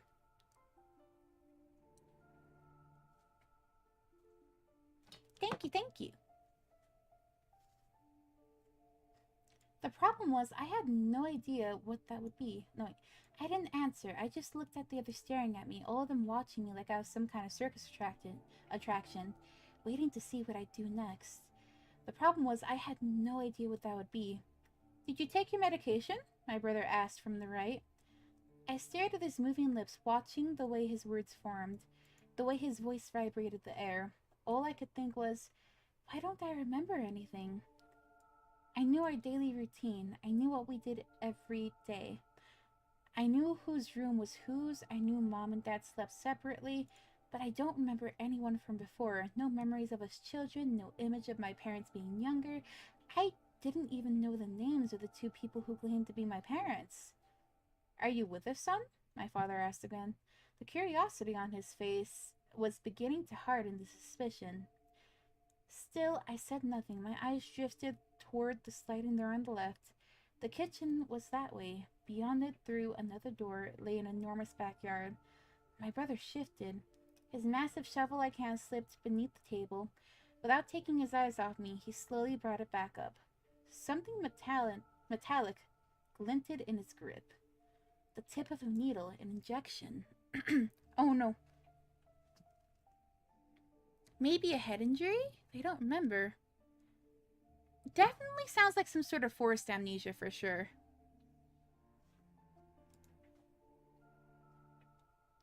For me, the thought shot through my brain, and then, like prey-sensing predator, an alarm blared inside my head. I need to run. In one swift motion, I drove the silver fork I'd been clenching straight into my brother's forearm. He howled in pain, but I don't have time to care. I had to get out. I knocked my chair backwards, practically launched myself away from the table. Mom and Dad didn't move, but my sister's speed shocked me. I had barely started toward the kitchen when she suddenly, right there in front of me, something gray flashed in her hand. Then she hit me, hard enough that the world instantly went black. Oh yeah, I don't know what's going on here. It definitely feels like experimentation to me. At least that's what I'm guessing. But I guess we'll see.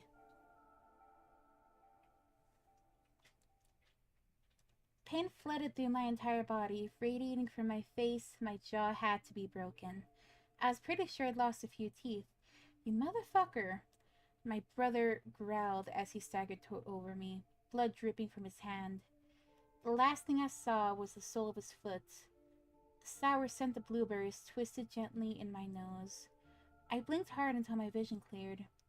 I was sitting at a massive dining table again. Breakfast was spread out before us like some kind of endless feast. Scrambled eggs, bacon, pancake drenched in maple syrup, buttered toast, cereal, cold cuts. The large picture of my reflection stared back at me was once more. Okay, so it's like repeating itself. That really did escalate quickly. Could have said he was going for a walk or something and then ran. I doubt they would have let him leave, considering the brother was literally strapped. Well, brother, quote unquote.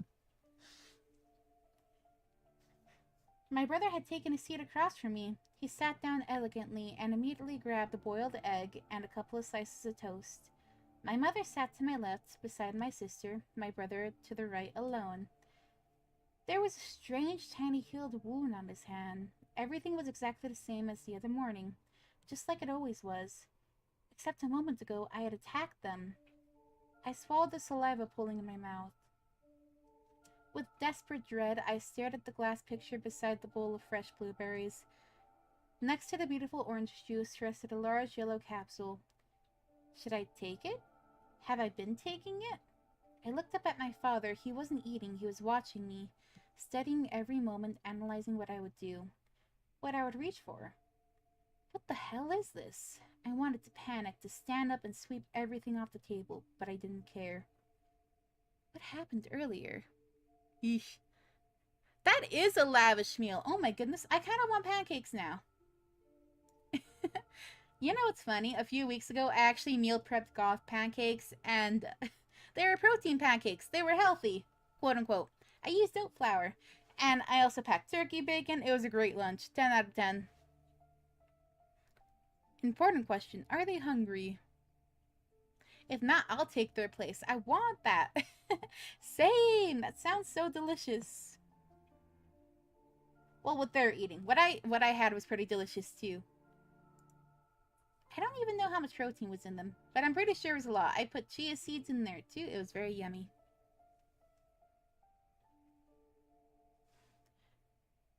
Are you alright, son? My father asked. His tone was clinical, like a family doctor observing a patient. I didn't answer immediately. I had no idea what to say. I only knew one thing. I had to get out of here. I needed to escape somewhere they couldn't watch me. Somewhere I could gather my thoughts and figure out what's wrong. Because something was very, very wrong. And somehow it felt like everyone was already knew exactly what it was. I need to use the bathroom, I said quietly. Go ahead, son, my father replied simply. Not a single muscle moved on his face. I stood up from the table, my heart pounding, so hard I thought it might burst for a moment. I was certain I would collapse the second I got to my feet. They were all watching me again, like analysts. My head felt ready to explode from the tension. I just needed to get out. The moment I stepped through the door leading to the foyer, I heard a chair scrape behind me. Through the half-closed door, I glanced back into the dining room. I've had pancakes made exactly like that too before. They were amazing. Pancakes does sound super good. Now I kind of want to make some tomorrow. Oh, especially the protein pancakes. This dude. Yeah! This dude. I bet we all know what's gonna happen before I even say it. My brother was standing and he was coming straight after me. I quickly shut the door and hurried past the wooden staircase leading upstairs. By the time I reached the bathroom at the end of the hallway, I was practically running. I heard the door open behind me and my brother's heavy footsteps closing in. I dove into the bathroom and locked it. I thought I might piss myself. Fear and confusion churned inside me. Who are these people? What are they doing to me? Why are they pretending to be a family? Leaning against the door, I gasped for air. My stomach trembled. Hey, little brother, you didn't take your medication. My brother pounded on the door immediately. I said nothing. No sound came out of my mouth, not a single coherent thought formed. Just panic. Hello? He slammed on the door again. Don't do this. You have to take it before breakfast. Who the fluff are you? I blurted out, terrified. I shouldn't have spoken. The man outside kicked the door so hard it exploded inward, sending me crashing to the floor beneath it. Aliens, they're aliens. You're being studied, my dude. I was actually thinking kind of the same thing. I had pancakes today. Get any leftovers tomorrow? Hey, can I have some leftover pancakes? I want leftover pancake. I was thinking aliens too. Alright, so medication. One of the two things happens. Okay, let me see. Where am I? Where am I? There I am. The man outside kicked the door so hard, it exploded inwards, sending me crashing to the floor beneath it. My brother stormed into the bathroom like a bear. No! I screamed, crawling out from underneath the shattered floor. Leave me alone! Help! Who exactly are you yelling for? He asked coldly. I writhed on the floor like a desperate worm. He grabbed me, his massive hands clamped around my throat with a crushing force, squeezing until my airway shut. I flailed, trying to get a grip on him.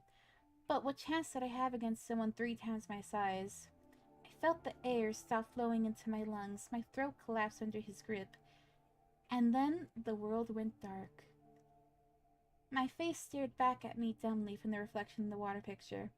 I was sitting at the large table again. Breakfast had been served once more. Almost everything looked exactly the same. Almost.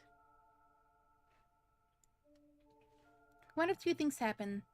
1, the medication causing amnesia. 2, not taking medication causes amnesia. I think it's the medication causing it. That's why they're trying to force him to do it. And he's been refusing to, so now he's getting his memories back. Or a secret third option. It doesn't matter. And this is the craziest gaslighting session we've ever heard. I mean, that would be pretty funny. My brother's expression told a different story. He was glaring at the empty plate, absently playing with his butter knife. My mother was seated beside him now, as if they weren't just supervising me anymore, but it was him too. Are you alright, son? My father asked again. Huh? What? Sorry? I said, startled. My mind was pure chaos. I started over twice, the same way, and yet they acted as if they didn't remember? Or maybe they were pretending not to? Had it really only been twice? I asked if you're alright, my father repeated, pulling back to reality. Yes, I replied, surprising even myself. Why did I say that?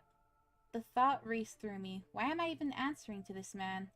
I swallowed hard and glanced at the glass beside my hand. Cold orange juice beaded with condensation. Next to it sat a large yellow capsule. I'm stuttering again! Welcome to the drama show! Subaru? Subaru. What? Huh?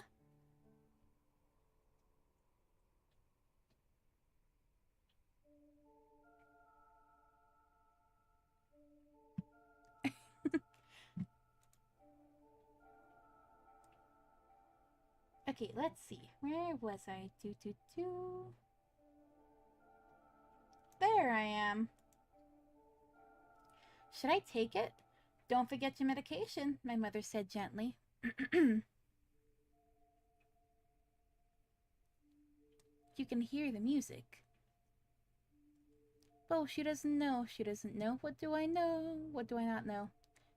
Maybe it's not medication, but the food that they're giving him is causing this. It could be. Jank Bungus, welcome in! It's nice to see you again. I hope you're having an amazing day. We're in the middle of a Reddit story. If you want to follow along, I have the link pinned. And, yes.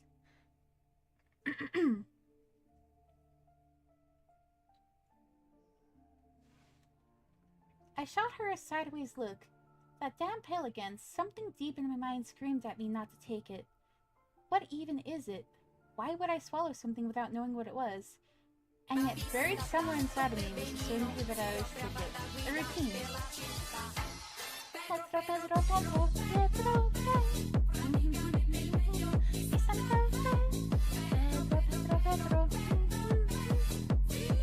Miss Boy _ played Pedro Mapache for 300 channel points. And yet buried somewhere inside me was the certainty that I always took it, the medication. A routine. Maybe I swallowed one every single day. My sister leaned forward in her chair, staring straight into my face. She looked exhausted, worn down, but her eyes were still sharp, still alert, and angry. I scanned every person sitting around me, my father, my mother, my brother, my sister. All of them watching me from the head of the table. My father just opened his mouth to speak, about to say something, maybe ask another question, but I was faster. I snatched the yellow pill and shoved it into my mouth and swallowed it whole. My father murmured, clearly changing whatever he was about to say. Interesting. The moment he spoke, a strange sensation seized me, a sudden sickness rising somewhere deep inside of me. My vision blurred, a reflection in the picture smeared into nothing. The others calmly leaned into their chairs, still observing me. Help! Help! I whimpered, my voice breaking. No one moved. They just watched.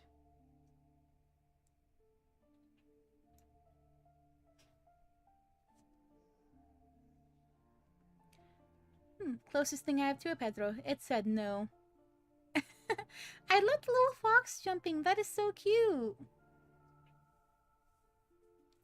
It felt like my head had plunged into water, waves crashing over it again and again. A cold sweat drenched me as the room flipped upside down.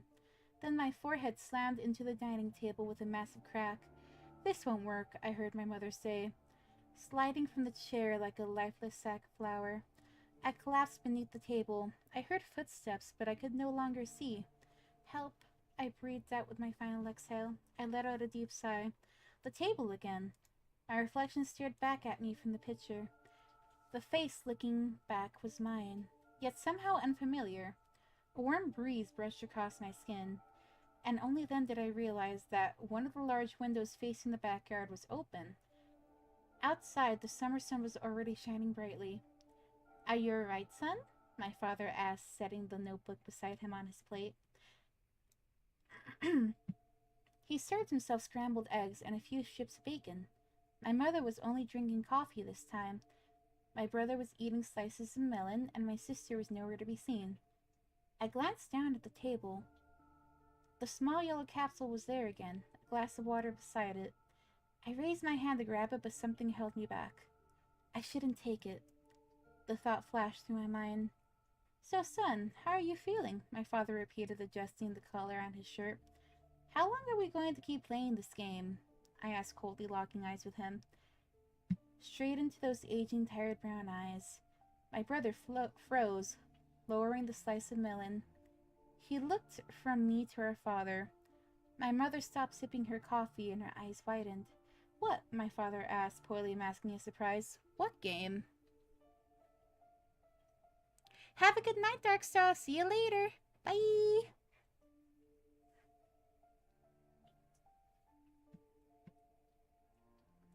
All of this, I snapped, starting from the same place every day. What do you want from me? Why do you keep doing this over and over? My father adjusted his glasses and leaned back into his chair. He picked up a small notebook and examined me like an examiner grading a test. How many times do you think we've done this? He asked. A bead of sweat rolled down my forehead. I don't know, I said, glancing over to my brother who was watching with stern eyes.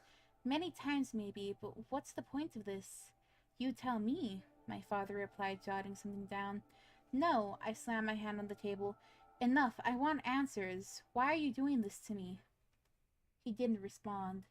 I just raised my eyebrows as if waiting for the answer of my own question. I want to hear it, I shouted. Who are you? Why are you doing this to me? We're your family, he said flatly, writing another lie down in his notebook. Definitely not true, I shot back. Then who is your family? He asked, his gaze sharp.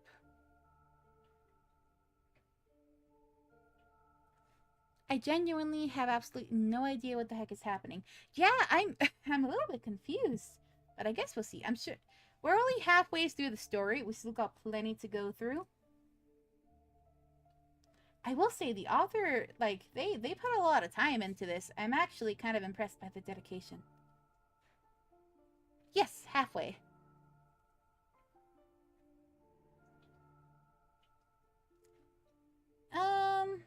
Let me see. Maybe about 3/4 of the way.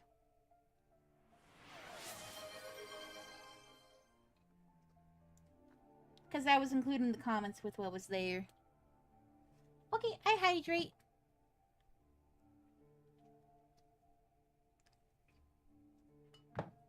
Thank you for the hydrate, jelly friend.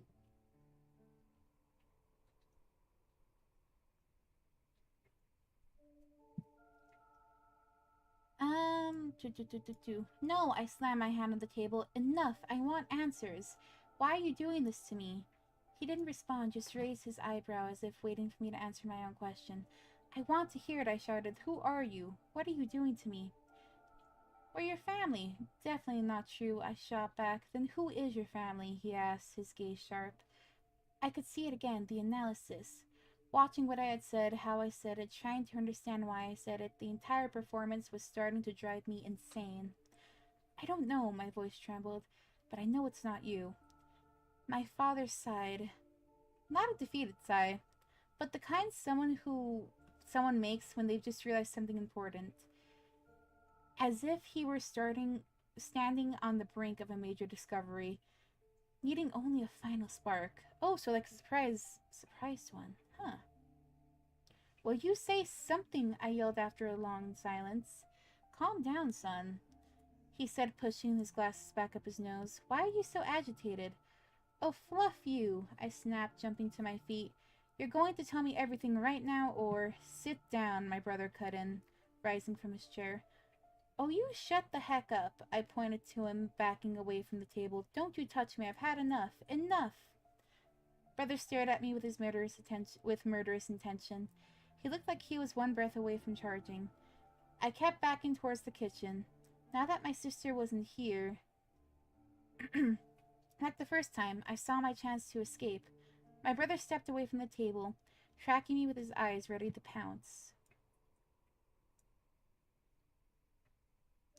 I need to go to bed tonight. It's okay, Jingbungus. I understand if you need to go to bed. You can go sleep if you need to. The VOD will always be here if you want to hear me read the rest of the story.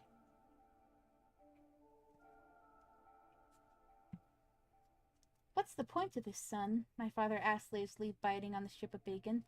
You want answers? Come sit down and you'll have them.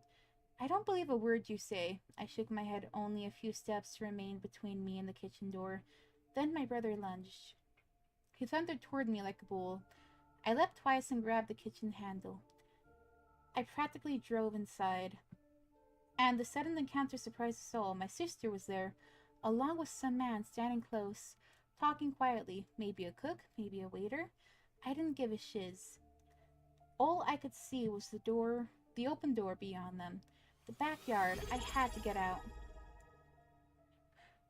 Oh my god, thank you so much for resubscribing! Just subscribed for 25 months.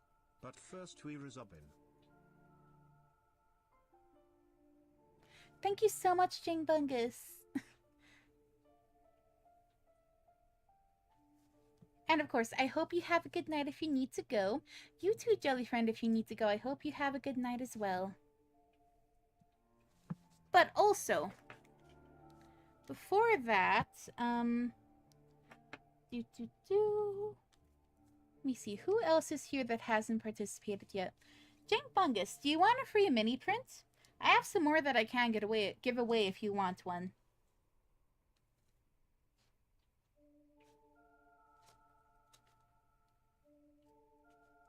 But also, 25 months. Dang. Thank you so much for the 25.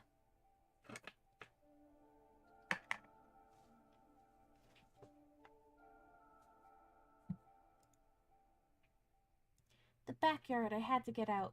My thin, exhausted body propelled itself forward. That door meant salvation. If I made it through, I'd be free of this nightmare. Free from this insane family. Oh, for fuck's sake, I heard my sister curse as she realized who had just burst in. She shoved the man aside and sprinted after me. The kitchen door slammed open as my brother charged behind her. I felt like some twisted children's game. Me and friends fighting for my life, my self-called siblings after me like they were playing tag. I made it outside. The soft grass stroked my bare feet in the warm summer morning. Barefoot? No, time to think. Keep running toward the bushes.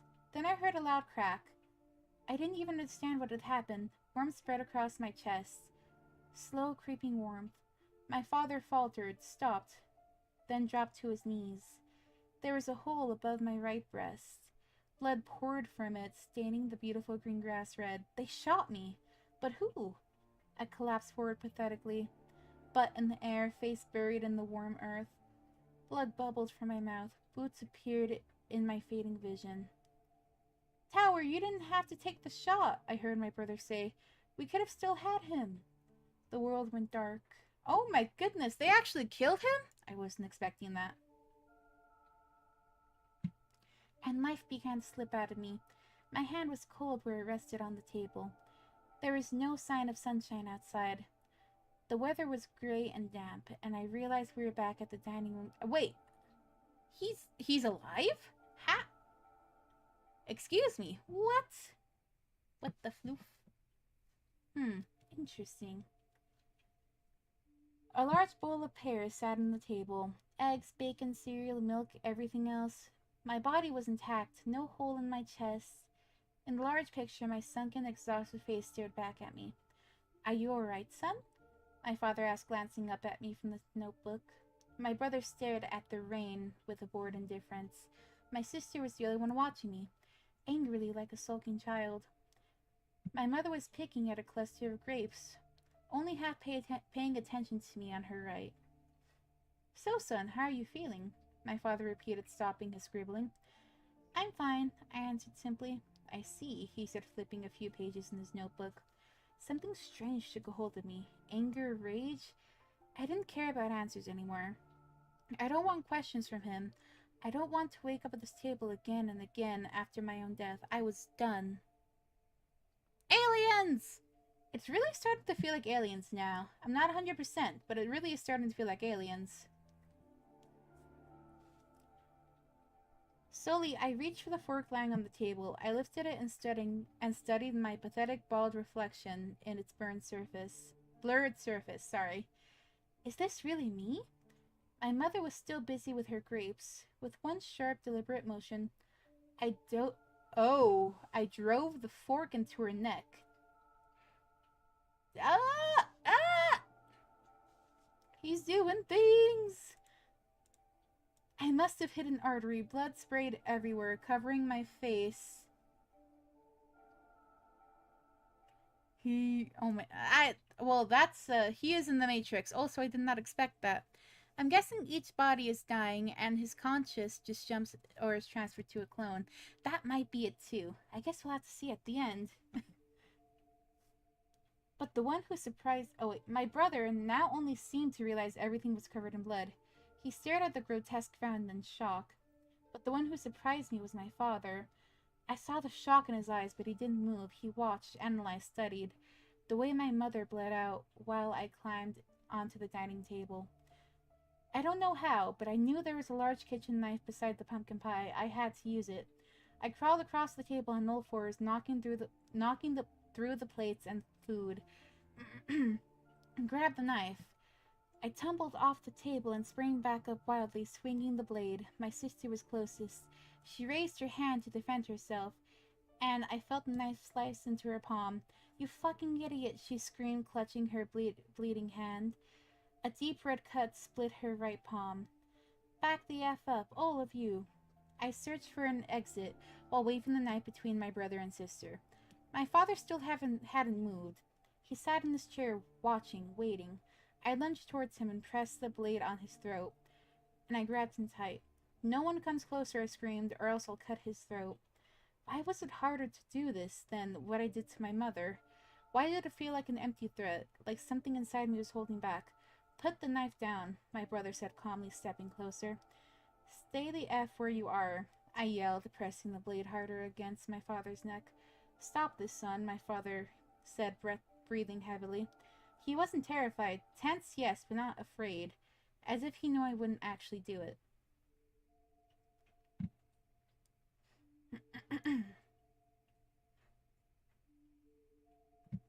It really is. This man is throwing all the hands. Proud of him for standing up for himself. I don't know if I would ever have the guts to do that. Shut the F up, all of you. Let me go. Where's the exit? Why can't I ever find a way out? What I didn't notice was my sister moving. The next thing I felt was a crushing blow to my jaw. I collapsed, but I didn't let go of the knife. My brother cried out in pain and grabbed his... Oh, my father cried out in pain and grabbed his face. I hit the floor dizzy, crawling like an insect. I tried to move. I didn't even know where. My brother rushed in and tackled me with my sister. I kicked and thrashed like a feral animal, trying to break free, but my brother pinned me down and twisted my arm. My sister wrenched the knife from my hand. Wait, my father shouted. He leaned down beside me. My brother forced my face against the cold hardwood floor, but I could still see. The flesh on my father's face hung open. The blade had torn through it grotesquely. Blood streamed down his neck. What did you mean, you can't find the exit? He asked, pressing his hand against the wound. You never even looked. I always look, every single time. He said nothing, just stared into my eyes, as if searching for something or someone. No one moved. Blood continued pouring down his face, and my arm felt like it was about to snap. And, at a single silent signal from my father, my sister drove the knife between my ribs. It was cold. I could feel warmth of the fireplace, but the outside blizzard raged. Oh! So there's a blizzard going on outside. It literally changed seasons. That's how long we've been here, because it was summer a little while ago. Spooky. My brother sat directly beside me at the table. My sister was on the other side, rubbing her arm. There were faint signs of pain on her face. My father sat across from me at the head of the table. Small bandage on his cheek. His beard had grown long and looked unkempt. His glasses slid down his nose and flipped through as he flipped through his book. The woman sitting next to him was someone else. The one I stabbed in the neck wasn't my mother, but this woman wasn't her either. Had they replaced her? Did someone else take her place? I couldn't make sense of it, but what surprised me even more was the face in the picture. The gaunt, sickly figure was gone. Instead, I saw a blurred reflection of a strong, healthy man. Is that me? Yes, that's me. Are you alright, son? My father asked bluntly. Yes, I answered immediately, calmly. My father looked up from his notebook, staring straight into my eyes. Can I go to the kitchen and make some tea? I asked, driven by some strange instinct. Of course, he said, studying me more intently. My brother shifted almost imperceptibly, ready for anything I might try. But I simply stood up politely, wiped my mouth, slowly and calmly walked toward the kitchen. My sister watched me like I was some kind of inmate.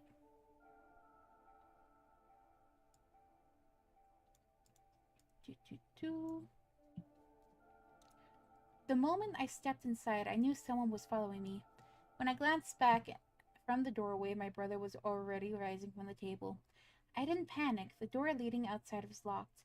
But something in my mind warned me. Not that way. Don't run. The kitchen was empty and cold. Slowly, quietly, I pulled open the drawer, as if I already knew what I would find. I took out a metal meat tenderizer. Then I poised myself behind the kitchen door. My brother stepped in at the exact moment as the door shut behind him. I swung hard, straight for his head. The large man dropped to his knees instantly. Oh, Fluff, you crazy bastard, he snarled. I didn't give him time. I struck again and again and again. He collapsed onto the floor. I stood over him, panting. No time to think. I had to go. I glanced at the door to the backyard. Not that way, something screamed inside of me. I scanned the room quickly. The small, dumb waiter looked like my best option. You guys okay? I heard my sister's voice approaching, her footsteps growing louder. Okay. I dropped the tenderizer. SCP Foundation? I was thinking SCP too. You know, I actually do like SCP. I should probably, I feel as though we need to have a stream where I just react to some of the SCP animated videos. That'd be pretty cool. I dropped the tenderizer and grabbed the knife instead. I pulled open the dumbwaiter doors and climbed inside. lowering myself to the ground with a rope into the darkness below. Fudge! My sister shouted from the kitchen. Alarm! The subject escaped! But I was already in the basement. It was dim, more like a storage room than a cellar. Food was piled everywhere, and at the far end of the room, a small square garbage chute gleamed from the wall. I remember going down the SCP lore. Now I don't remember much. Honestly, I have a terrible memory, so I'm forgetting every single SCP there was.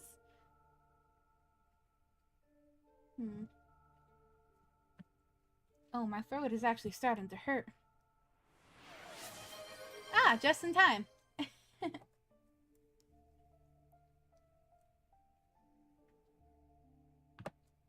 Thank you for the hydrate.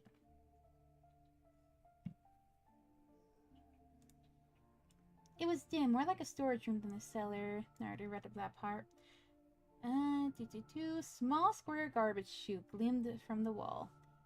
I moved toward it, knocking over a jar in the darkness. When I pulled the middle hatch open, a nauseating stench hit me.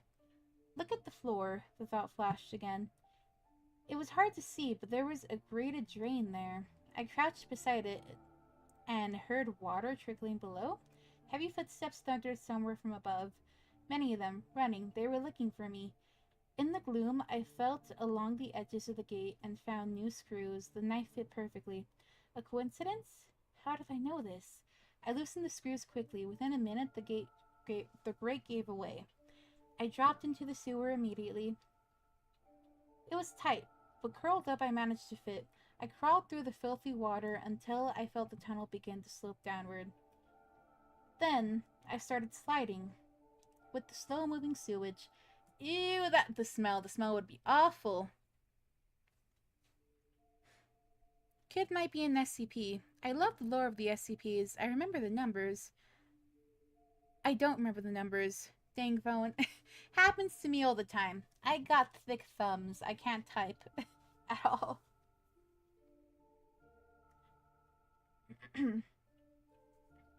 Until this tunnel began to slope downward. Started sliding with the slow-moving sewage. There was nothing to grab onto. The walls were slick and disgusting. I tried to slow myself with my hands and feet, but I only sped up. Then suddenly the tunnel disappeared beneath me. I fell. I landed with a heavy thud on something soft. Dazed, I sat up and groped around in the darkness. High above, faint red indicator lights barely provided enough illumination, but I could feel the piles around me. They stink of rot. Flies buzz in the thick swarms. The mass beneath me was warm, mushy. As I searched through it, I became increasingly certain that it wasn't what I thought. There was fabric, clothing. Then my hand closed around a human arm. I jerked away in horror. Suddenly, a flash of light burst through with a metallic screech. A hatch opened from the ceiling. "See anything?" An unfamiliar voice called down. "Not a damn thing," another muttered, sweeping through the area with a flashlight. I threw myself flat into the pile. Bloody fecal water soaked through my face, but I didn't move. Not even when I realized the dead face lying beside me was the same face that I knew from the picture. All the bodies looked exactly like me. "Forget it," one of them said. "He couldn't have gotten in there anyways." "Oh, fudge," another replied. I heard a rattling, a splash. The flashlight fell down beside me, casting its beam from across the opposite mound. "You idiot," the other one snapped. "Now we'll be the ones sent down there." The hatch slammed shut. As revolting as the stench was, I took a deep breath. I crawled towards the flashlight. It was a beam throwing monstrous shadows across the walls. The chamber was filled with corpses. Yee, that would be it. I can't even imagine the smell.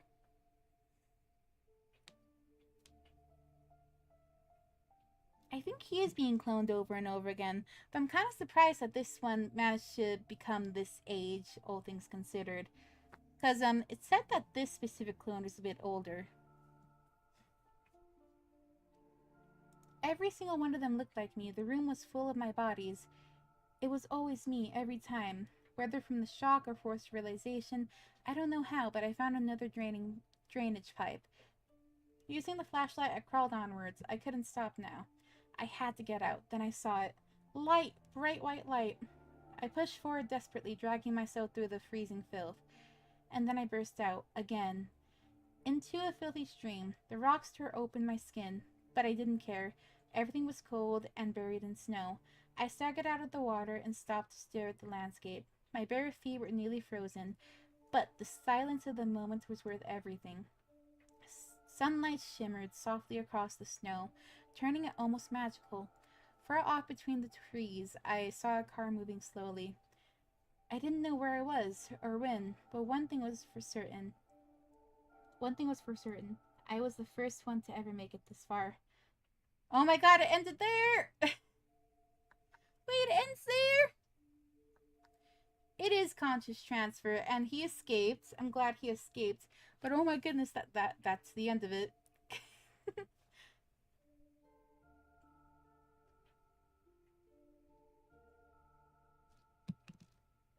But okay, yeah, it was clones. Must have been some sort of experimentation that was going on there. Definitely military base, and he escaped.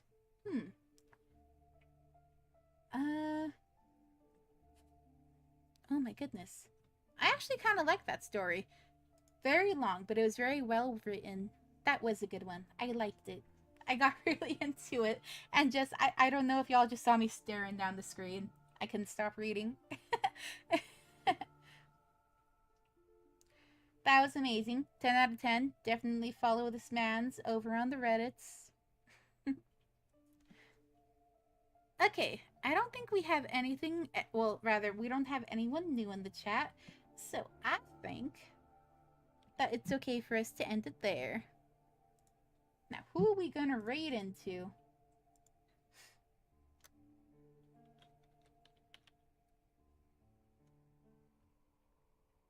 Do I have any friends on?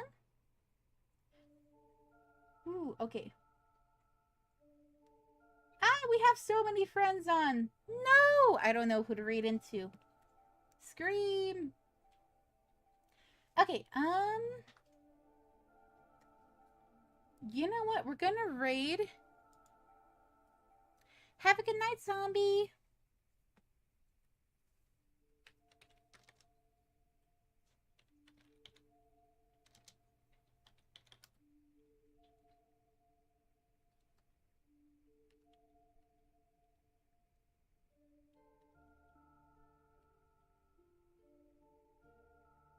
We're gonna raid in the Church of Bread because she raided into me last time.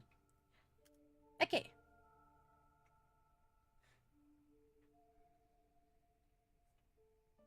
Thank you guys so much for coming to the stream. I appreciate all of y'all for coming. I can't wait to see y'all next time. I hope y'all liked the stream. And I